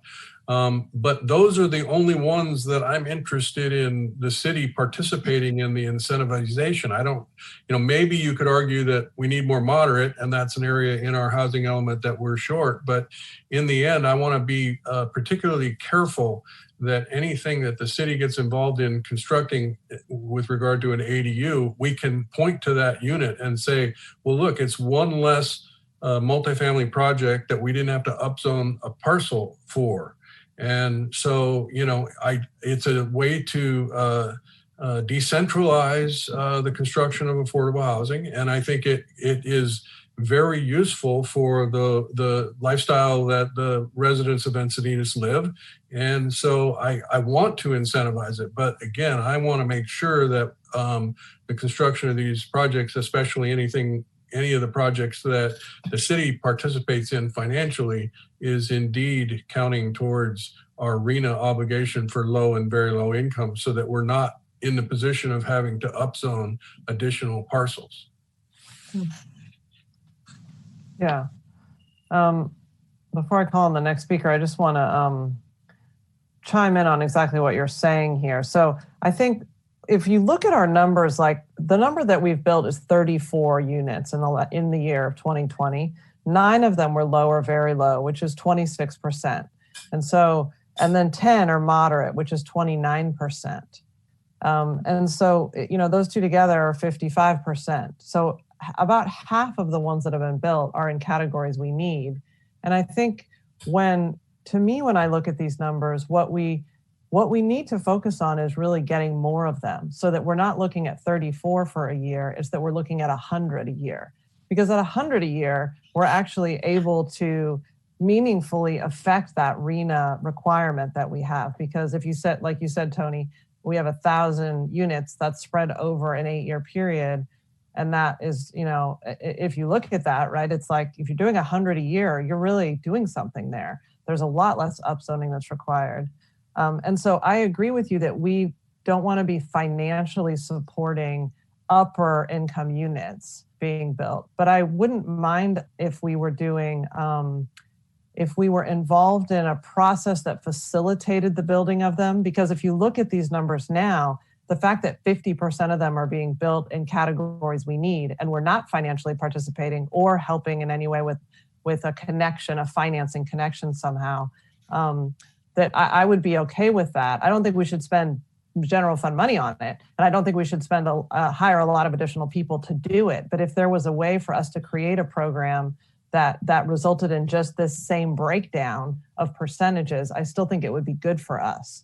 And so, going to your point, or to the question about, the Produ all-in-one or Produ plus builder, or, these various incentive programs, I think I would need staff to recommend something that would, all those that you proposed, what would be the thing that could achieve these goals the best? Because I don't know if we have the expertise really to be saying that, or to know, because we don't want you to spend a lot of time doing something that's going to result in just one unit. But I want to just make that point that one of the reasons we're not deed restricting these is that we had done that historically in the city. We'd required deed restrictions, and which makes them de facto affordable, and people were not building them. So the only people who were building them were ones that were having to get out of some other regulatory problem, their neighbor turning them in, or some lawsuit or some other thing. And so as you saw from that chart, we had under 10 of these being built per year. And so we want to go up dramatically in the number that are being built. So Tony, I see that you seem to want to respond right here. Yeah. And that's the key to me, is that looking at these very low or low is 9. And I would be inclined to, subsidize the construction of the very low or low. But in terms of, somebody who lives on a nice big lot in Leucadia coming in and saying, hey, I hear I get free this and free that, and building an above moderate unit is not something that I want to give them free stuff, this and that for. And so I don't know how you create a program that incentivizes the construction of low or very low income accessory dwelling units, and so that the city isn't in a position of financing or incentivizing the construction of above moderate ADUs, which will very likely irritate the neighbors. So those are the sort of things that I want to be careful that we're not getting into the business of constructing ADUs that aren't benefiting our RHNA and are irritating neighbors. So those are the important things. And I'm not sure, maybe staff can come up with a strategy. Maybe there's a upfront they have to build, or maybe they commit to certain things before we'll participate. And, how long does it have to be a commitment for? 10 years? The reality, not to sound too elitist here, the reality is that many of the folks that live in Encinitas, they have help around the house. And so maybe it's an easy solution for them to find somebody that's low or very low income to be able to live in these units. So, this is not a reach. This isn't that difficult, I don't think, to incentivize the construction of ADUs that count towards our RHNA obligation. And it goes back to those many, many meetings where I heard Bob Bondi and Sheila Cameron and countless other people say the solution to our RHNA obligation is ADUs. Here we have some evidence that indeed it could be, but we need to be careful that we don't get sideways and just focus on just building these units without any significant consideration for affordability, low and very low, because those are the units that are really causing us some challenges when it comes to land use issues. So thank you for the extra time to talk. No problem. Okay, Deputy Mayor Hinsey. Yeah, I had some similar questions along the line of Tony's questions about the 25%. So the way that I'm understanding it is that HCD has never said there's a cap of 25% that you can attribute your obligations to. It's more of that the city projected 25% of our RHNA numbers would come from ADUs, and we're tracking with that 25%. But there could be a cycle in the future where we see these numbers go way up, and then we can increase the share to 60%. Theoretically, yes. Okay, so just on some of the other topics, I know we still need to hear from public comment. We haven't had that right yet, but and I would be curious to hear what people have to say. But when I look at these suggestions that Jeff's put forward, and I think that they're really great, I think that the missing piece is that we need to do more input from the community. You know, what would incentivize you to build an ADU? Why haven't you done it yet? Maybe even do some longer case studies of the ADUs that have been built so far, and kind of work with the builder, the person who's built them on their property, to figure out where the pain points were, what could be done easier, and to do some significant public outreach before we choose one of these strategies to go with, because I think that's the part where we either get a lot of engagement or we miss the mark and we don't get much engagement.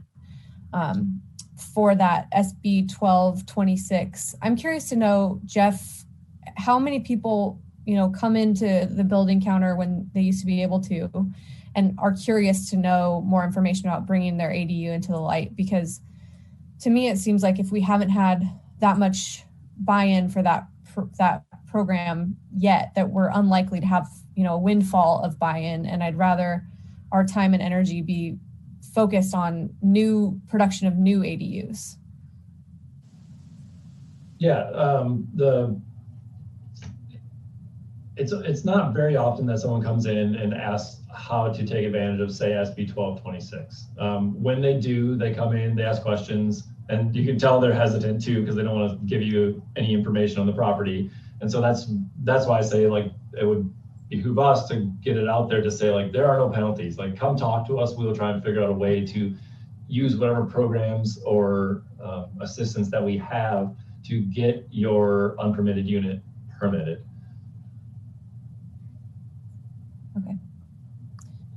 Okay. Those are my only two comments. Okay. And just to follow up on your very first comment, I want to just clarify what I think that is happening with RHNA and the 25%, which you referred to, but Barbara, I just want to clarify it. So right now we're doing the 6th cycle. So we're looking forward 8 years and saying, this is what our numbers are and how we are projected to meet them with the various zoning that we have in the city. And that's where the 25% comes in. But as we're adding them, like right now, as we have 9, which seems so small that it seems silly, but we actually have 9 that were built this year that are low or very low. And those are going toward that no net loss issue. So like as other projects come in, and actually no other project has come in yet, but that's been built. But if it does, and we end up running through our buffer, these are actually numbers that have been built that go the other direction, that say we are creating the units, right? Because we have to be creating the units as we go and not losing them. Right. You can, when you calculate no net loss, you look at what's been built, either the deed restricted units or say the ADUs, and those are all credits toward your 800 and some required low income number. Okay, thank you. And then I'll go to Councilmember Mosca, but I just wanted to ask if we do have public comments. No, we do not. Okay, Councilmember Mosca. I think the point that I was trying to make before, and I'll make again, which is that I think that incentivizing and encouraging further ADUs is a good thing, but it should be, as Councilmember Krantz was talking about, it should be to encourage very low and low income affordable housing units that help us meet our RHNA housing obligations in the future. When we have more of a need for moderate level to meet that category, then we can kind of move into trying to encourage and incentivize a more moderate level. But any program, and I do think that Jeff and your team, this is just really innovative stuff, and I'm very thankful that you guys are kind of coming together and putting stuff like this out there. But anything that we do has to be tied to really ensuring that these units that are being built are in fact, very low and low income affordable housing units that do get counted for our RHNA obligations. And I understand that that we can kind of do a survey and that may meet the responsibility for HCD. But I think if we're going to put money into it, either state or state grants or however we're going to do this, I think there should be more than just a survey. I understand what was said in terms of deed restricted, but I do think that there should be, it should not only be counting toward the state obligation, but if the city's putting public money in there, there should be some insurance that this is going to be restricted for very low income and low income folks for a significant period of time. And I think that should be done. I think that Deputy Mayor Hensey really brought up a lot of the points that I wanted to bring up. I have a lot of questions in terms of what would incentivize, just because I'm not necessarily sure what people are thinking. Like, there's not really much data that we've seen in terms of, if there's 200 applications and only, so many come to fruition, why is that? Are you saying that, if we had certain incentives that it would actually, those numbers would have changed? And if there are only 9 that are very low or low income, how do you know, what would have moved the moderate into the very low and low income category? Also, for the above moderate and non-reporting, how do we know what would have moved those folks in? And if it's non-reporting, have we missed an opportunity to sit down with these folks and talk to them about what they're actually using this ADU for? And so I'm encouraged by the innovative stuff that we're seeing, and I do want to incentivize ADUs for the specific purpose of furthering the very low and low income affordable housing units for meeting our RHNA obligations. And so I'm all about finding ways of incentivizing and encouraging, but I do want to kind of understand how we can actually get more data to know for some certainty that it's going to actually help. Because I would want to spread the resources as far and wide as possible to encourage as many units as possible, and not necessarily if we only have so much funding that we would only be able to incentivize 1 or 2 or 3. And so I think that we really need to be able to target the incentives, target this, and so understanding what would move people into certain categories. So thank you. Okay, thank you. And I'll just offer my comments are that, we've done really great work here. And I want to thank staff for consistently over many months and years crafting the program, providing the plans, winning the award, following up on it. I think we want to really make sure that we plug all holes. So to me, that 9 out of 34, which is also 26% that are non-responsive, that really needs city follow-up. So I would say that we should not just, I know that it can be difficult to get people to say, but if we're really clear with them of, hey, if you tell us that you're renting it for $3 a month to your daughter who just got divorced and moved in with her 1-year-old, we're going to get credit for that because that is affordable. Then, we tell them that we want to know what's going on so that we can get credit as a city, like bring them into our success. And not just have it be a form that passes across the desk and is one of a big packet of things they have to do, but that we have the follow-up, even if it requires a phone call and that kind of thing, to try to get those 9 non-responsives to figure out what category they could be in so we can get all the credit. And then, I think we should continue to focus on the affordable units, as my colleagues have said, and also the success of the program in general. Because I think units, even if they are built to provide for somebody's overflow office, so they are considered owner occupied, that person later, 10 years from now, has a caregiver who lives there for reduced rent, or like Councilmember Kranz said, someone who does the cleaning, or whatever it is the arrangements are. You know, these ADUs fundamentally give the value to the landowner, not to a developer, and they are just much more easily absorbed into neighborhoods than any of the types of additional density that we struggle with so much in our city. So, you know, these units are all really important, and they become housing that's affordable or used in different ways over time because they're on the property of the family that lives there. So your question about the programs, you know, I would support a PRADU for an above garage unit. I think if you're having people come in asking for an above garage unit, and we could do a pre-approved plan for that, I think that would be great. If it's part of the clearinghouse, great. If you feel the clearinghouse is something you can accommodate and helps us, I'm all for you doing that. I think some of that comes down to what staff can absorb. I mean, what is it that seems useful to you? And also, you know, having corresponded with 60 different municipalities, you're clearly really on the front lines of this. And that's great to hear that we're a regional leader. And then, you know, coming back to us with the Affordable Housing Fund issues that have been discussed tonight about the incentives and how to focus on affordability and what exactly that would look like and how that's doable. I think that's something we should look at and think about. But it, you know, it really comes back to doing, the deputy mayor said, do some outreach to figure out what is it that would really help people. Because I am hesitant to do a program that takes a lot of effort and one person participates in. So I think doing that public outreach is a really good idea. And it would also help build interest in the program. So I see everybody's hands have gone back up again. I think Councilmember Hinsey, you were first with the hand up. So go ahead.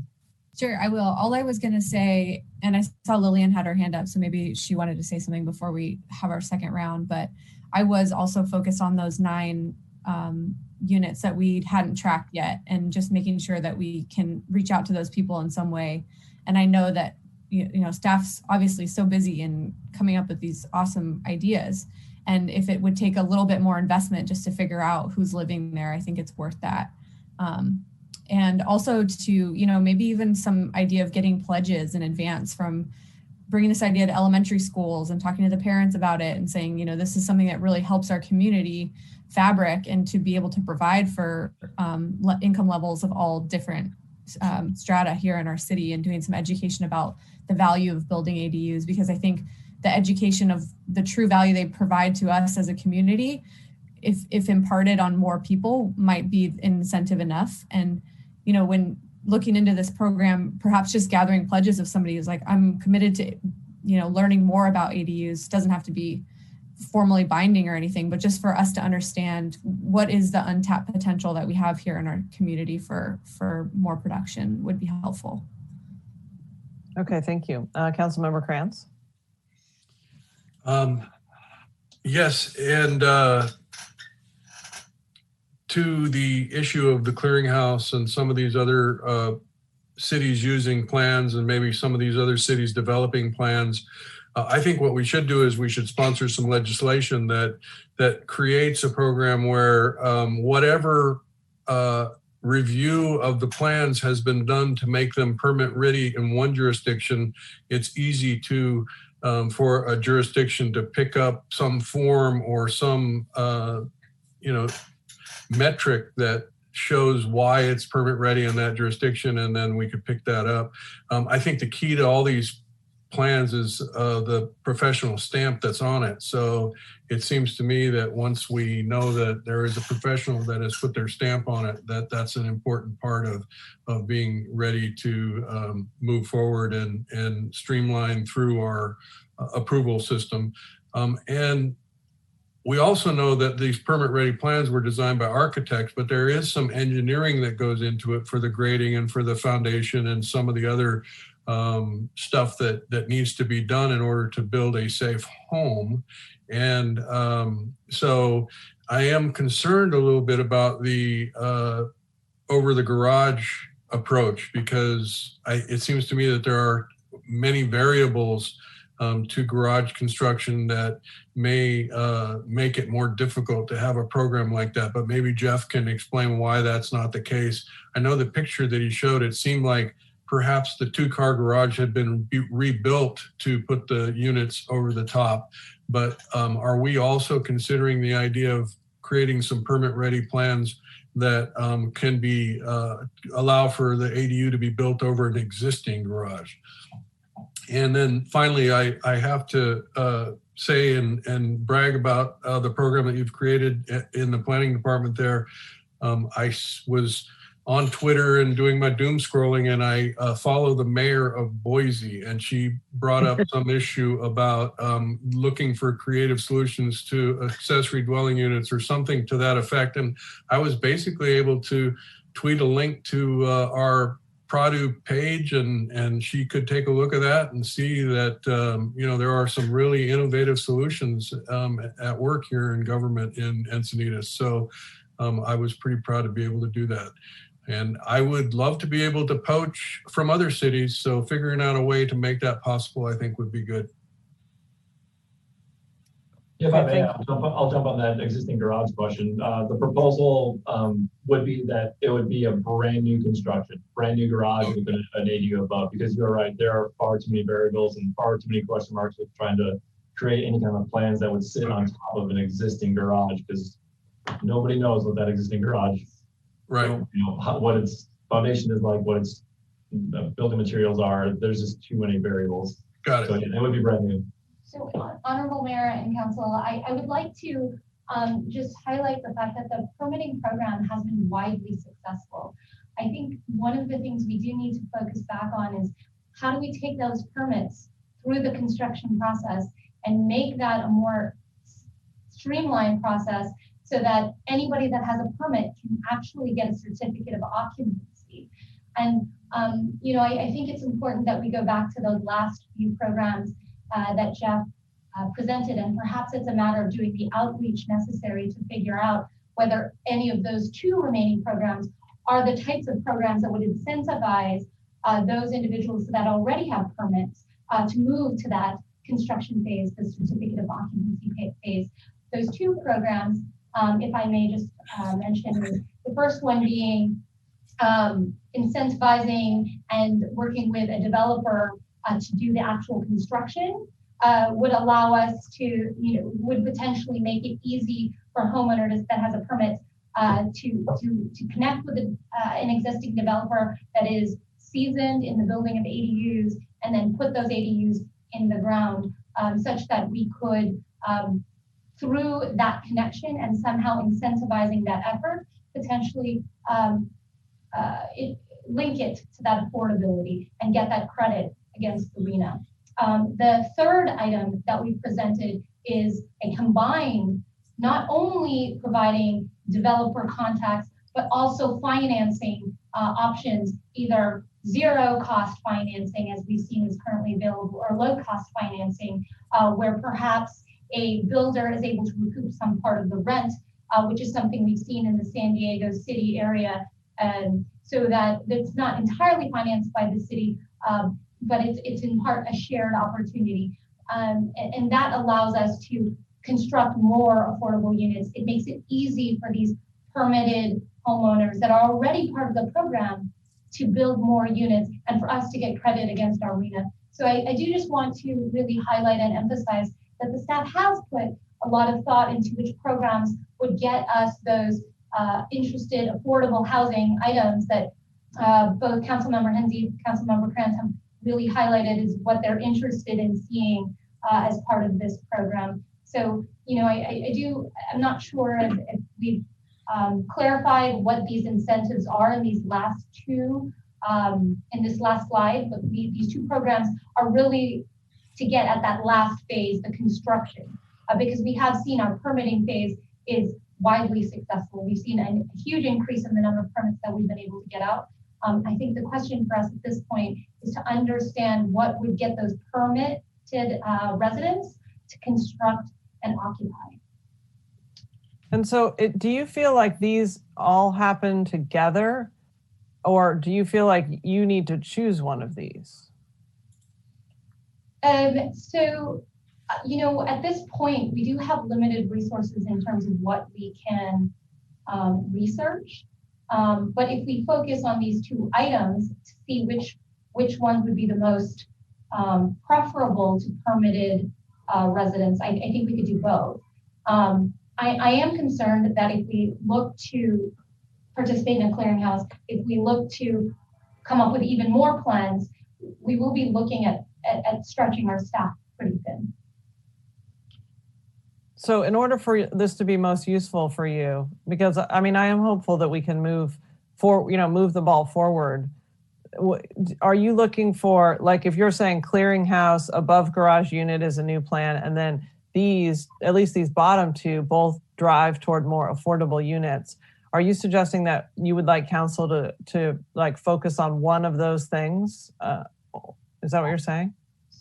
So if I may, I would like to consider the other plans in the clearinghouse at a later date. I would like to focus on whether it's moving the ball forward on these two programs at the bottom of the screen, either some combination of to determine the viability of either a builder plus a PRODU program or a PRODU plus financing and a builder program. I'd like to focus on those two items. And the main reason for that is, one, we want to support our PRODU program. Our engineers have looked at those plans. We know it's compatible with our city. We know that they're desirable designs. I believe that they are the types of designs that we can stand behind day in and day out, and it wouldn't require us to have to look at these different plans from other ADU companies.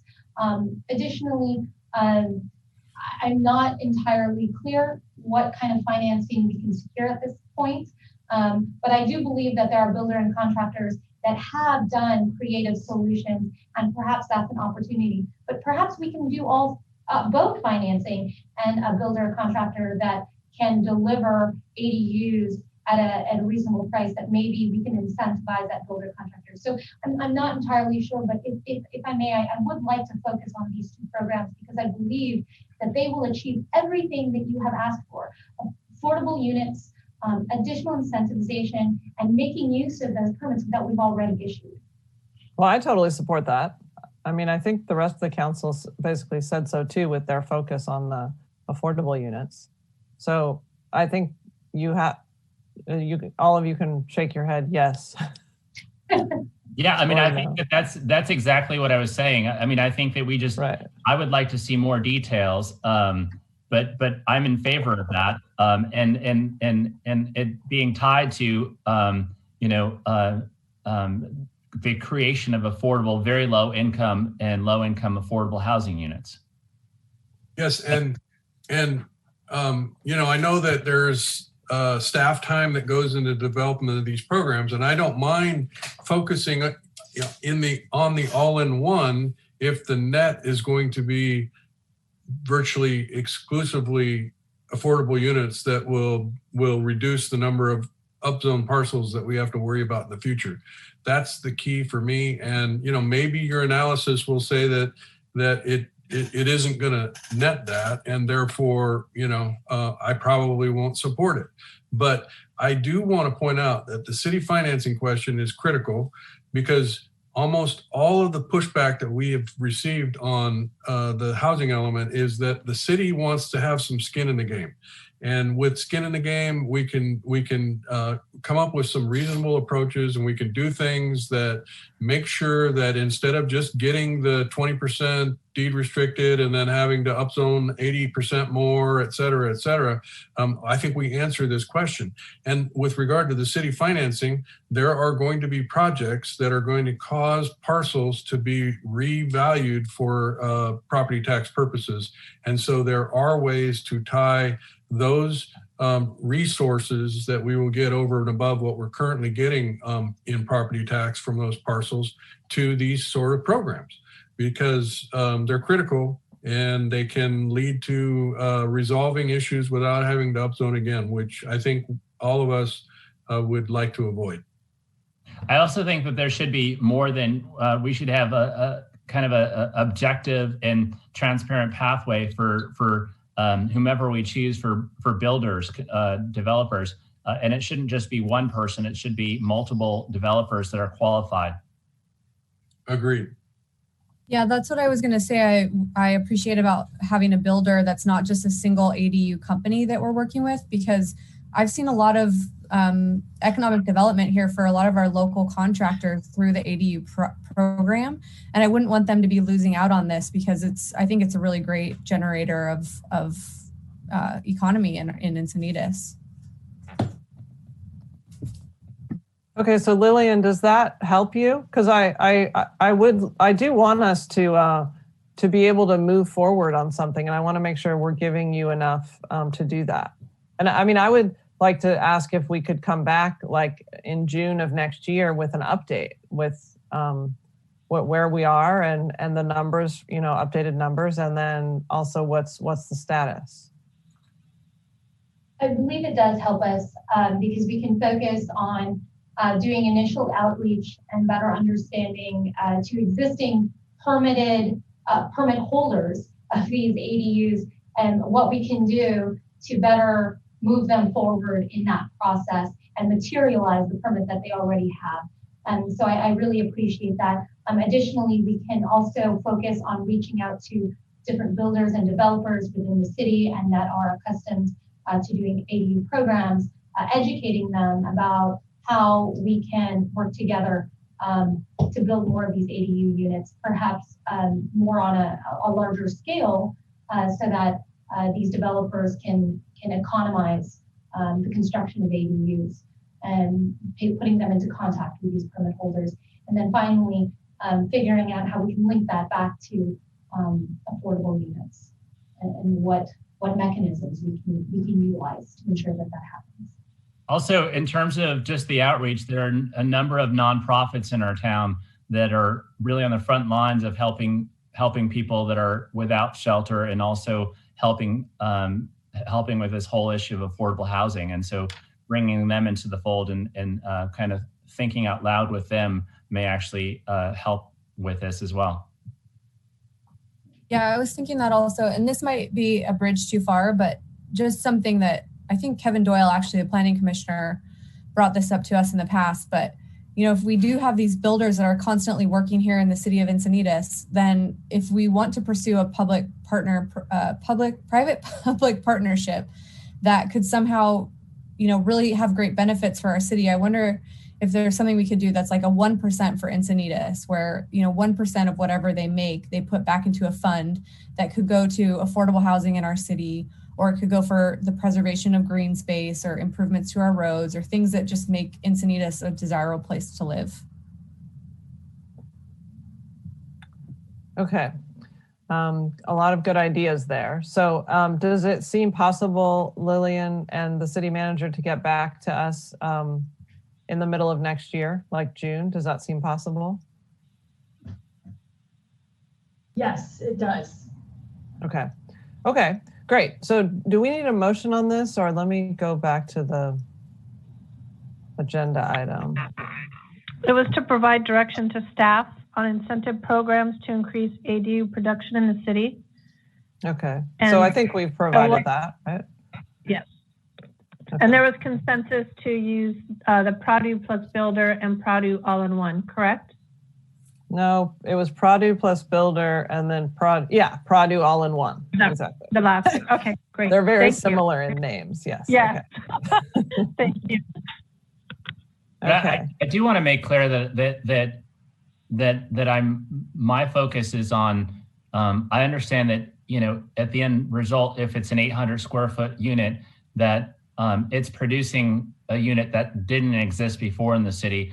And that it's potentially affordable just because it's an 800 square foot unit that may be in a backyard or above a garage, or somebody's family member maybe using it that otherwise would have been able, would have had to live, further out and stuff. But I do think that it can't be just that. It's got to be something that we're saying is not just survey, but essentially that it is in fact very low and low income qualified housing units. And I'd want to see something that ties it as such, not just for one renter, but for some sort of, I don't know if there's some way of, kind of doing a survey of what other cities have done in terms of these incentives. But if we're going to basically marshal the resources and put it together, I'd like to see some sort of commitment from a homeowner. Okay, and I'll just weigh in that, I mean, we've talked about this ad nauseum. But we did that historically in this city where they had to be deed restricted affordable, right? We said they have to be affordable. You have to sign a deed that requires that. And then we end up with nobody building them. So I understand that there's a focus on this, but I think we also just need to remember that we're already getting 55% of them that are being built as categories we need. So, I mean, we would, no net loss will apply to us in moderate too.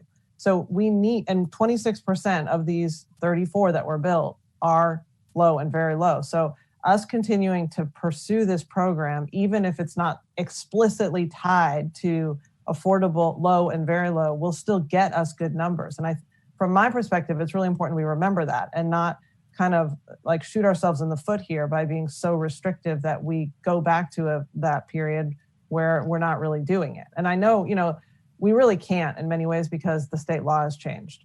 But just philosophically, I think it's important that we voice that this program is allowing a lot of units that are affordable by design. And that is what, Tony talks about that all the time. That's something we've talked about a lot, that we want things that are affordable by design. We don't always want them to be deed restricted.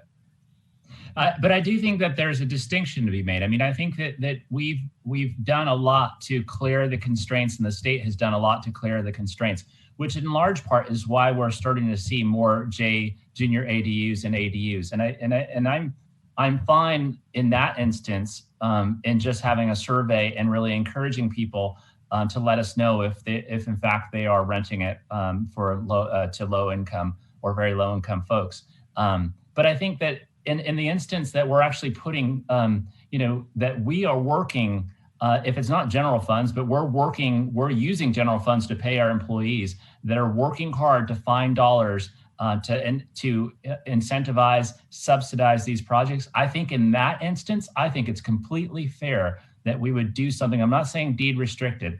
I don't know what else there is, but I don't think that it's unfair to say that for that, in return for that work that we've done, and that city financing or subsidy, that you would basically ensure that this is for very low income and low income families for a certain period of time. I think that's completely fair, and I think that that's something that we should be doing.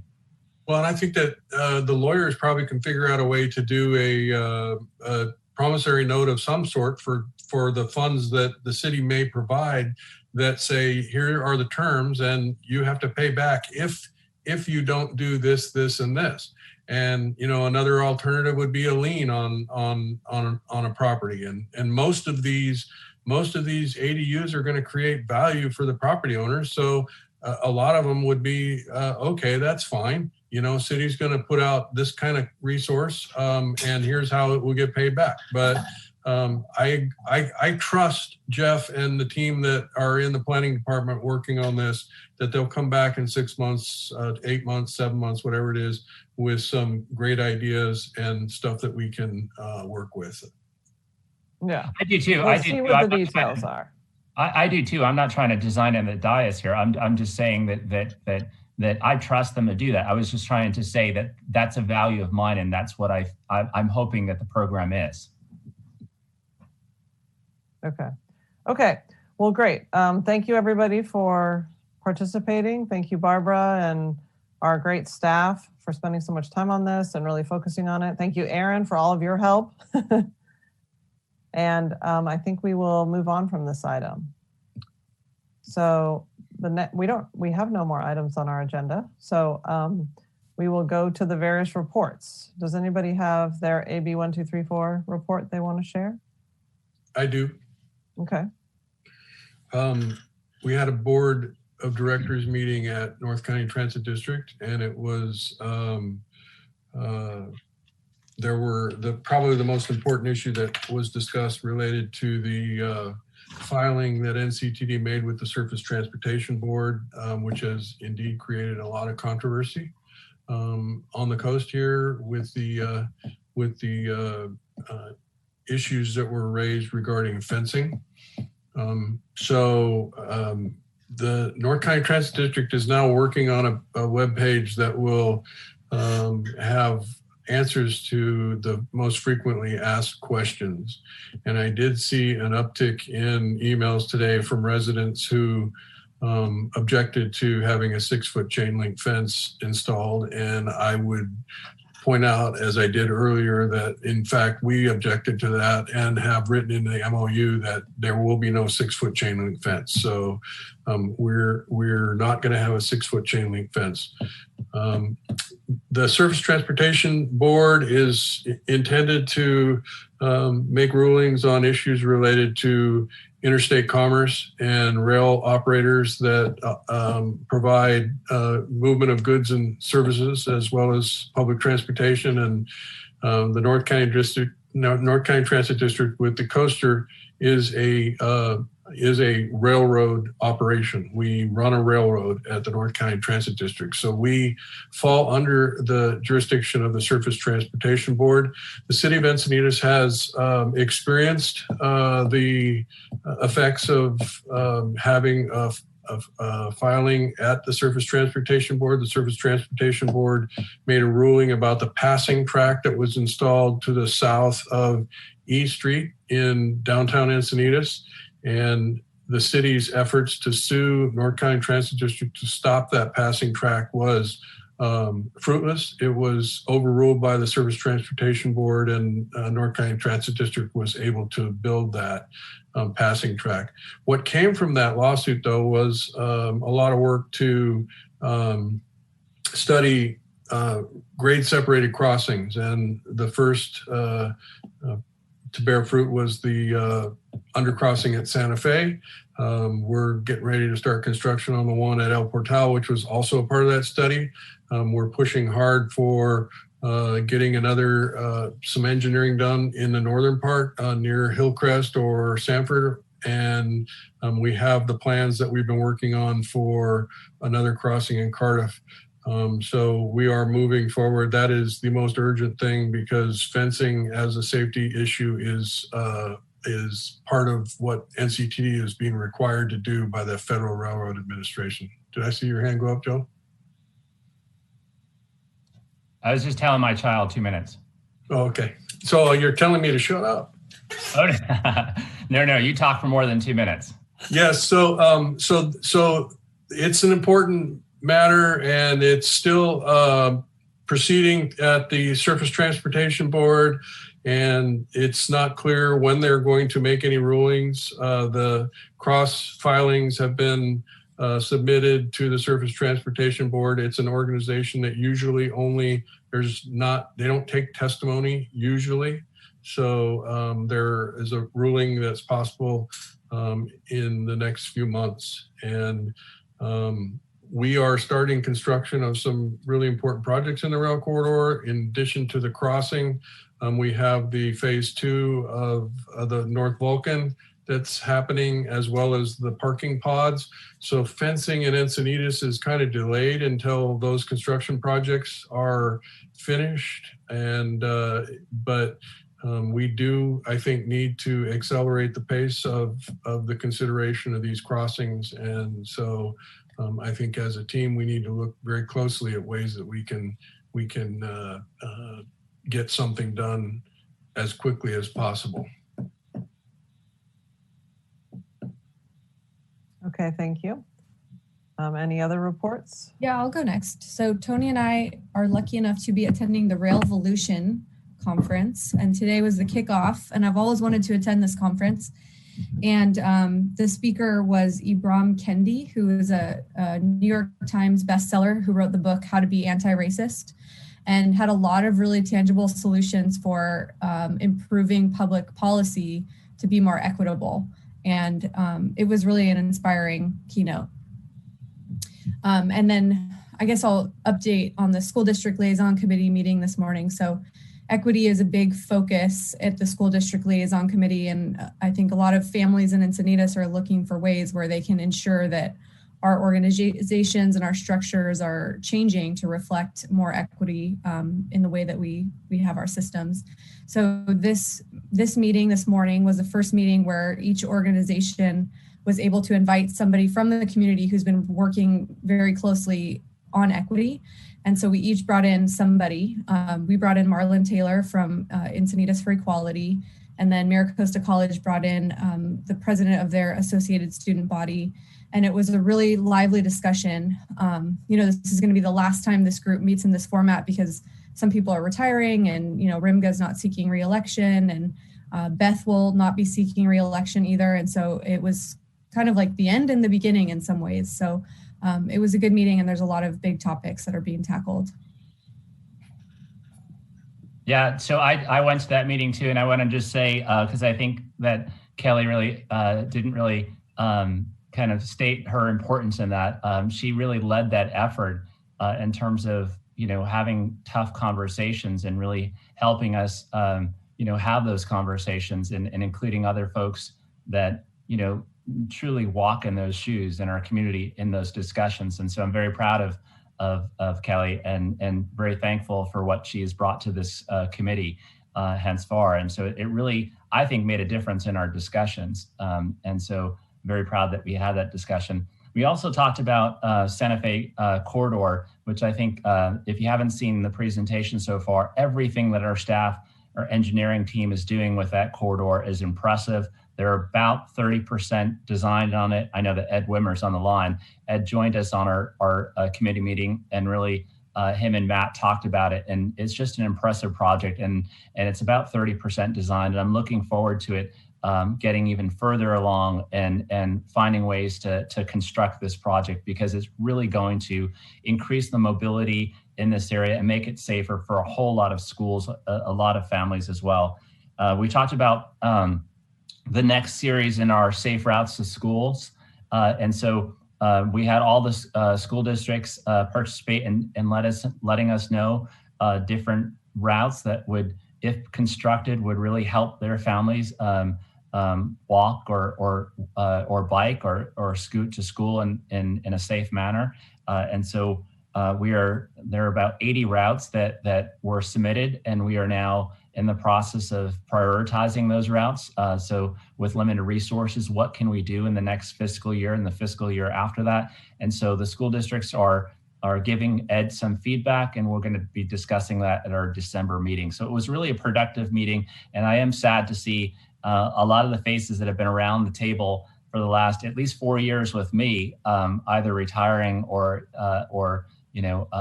seeking other assignments. But I look forward to new faces that are just as energetic and will help us with the task of this committee. That's great to hear about the Safe Routes to School projects and the connection between the city and the school districts directly. I'm so thrilled to hear that, because that's a high priority for us as a city, and making sure there are always so many projects to do, but making sure that the school districts and their representatives are tied into that decision-making on our part is key. So thank you for sharing that information. And I'm curious what's going to be on there. Yeah, and I can't understate Ed's significance in this. Ed Wimmer, since he's come on board as city engineer, he has really, this group loves Ed, and he has really moved a lot of these projects, to the finish line. I mean, it really is him and his team moving it along and getting it done. And so I really think that our team, headed by Ed and Lillian, really see the importance of safe routes. And that's why, even with limited dollars, we've been able to do more. Yeah, that's a great point. Okay, and do we have a city attorney report? We do not tonight. We'll skip this one. Thank you. Okay, do we have a city manager report? I don't see the city manager. Oh, there. None tonight, Madam Mayor. Okay. What about city clerk report? Nothing tonight, Mayor. Okay. Okay. Well, with that, we are adjourned. Good meeting. Good night. Good meeting. Thank you, you folks.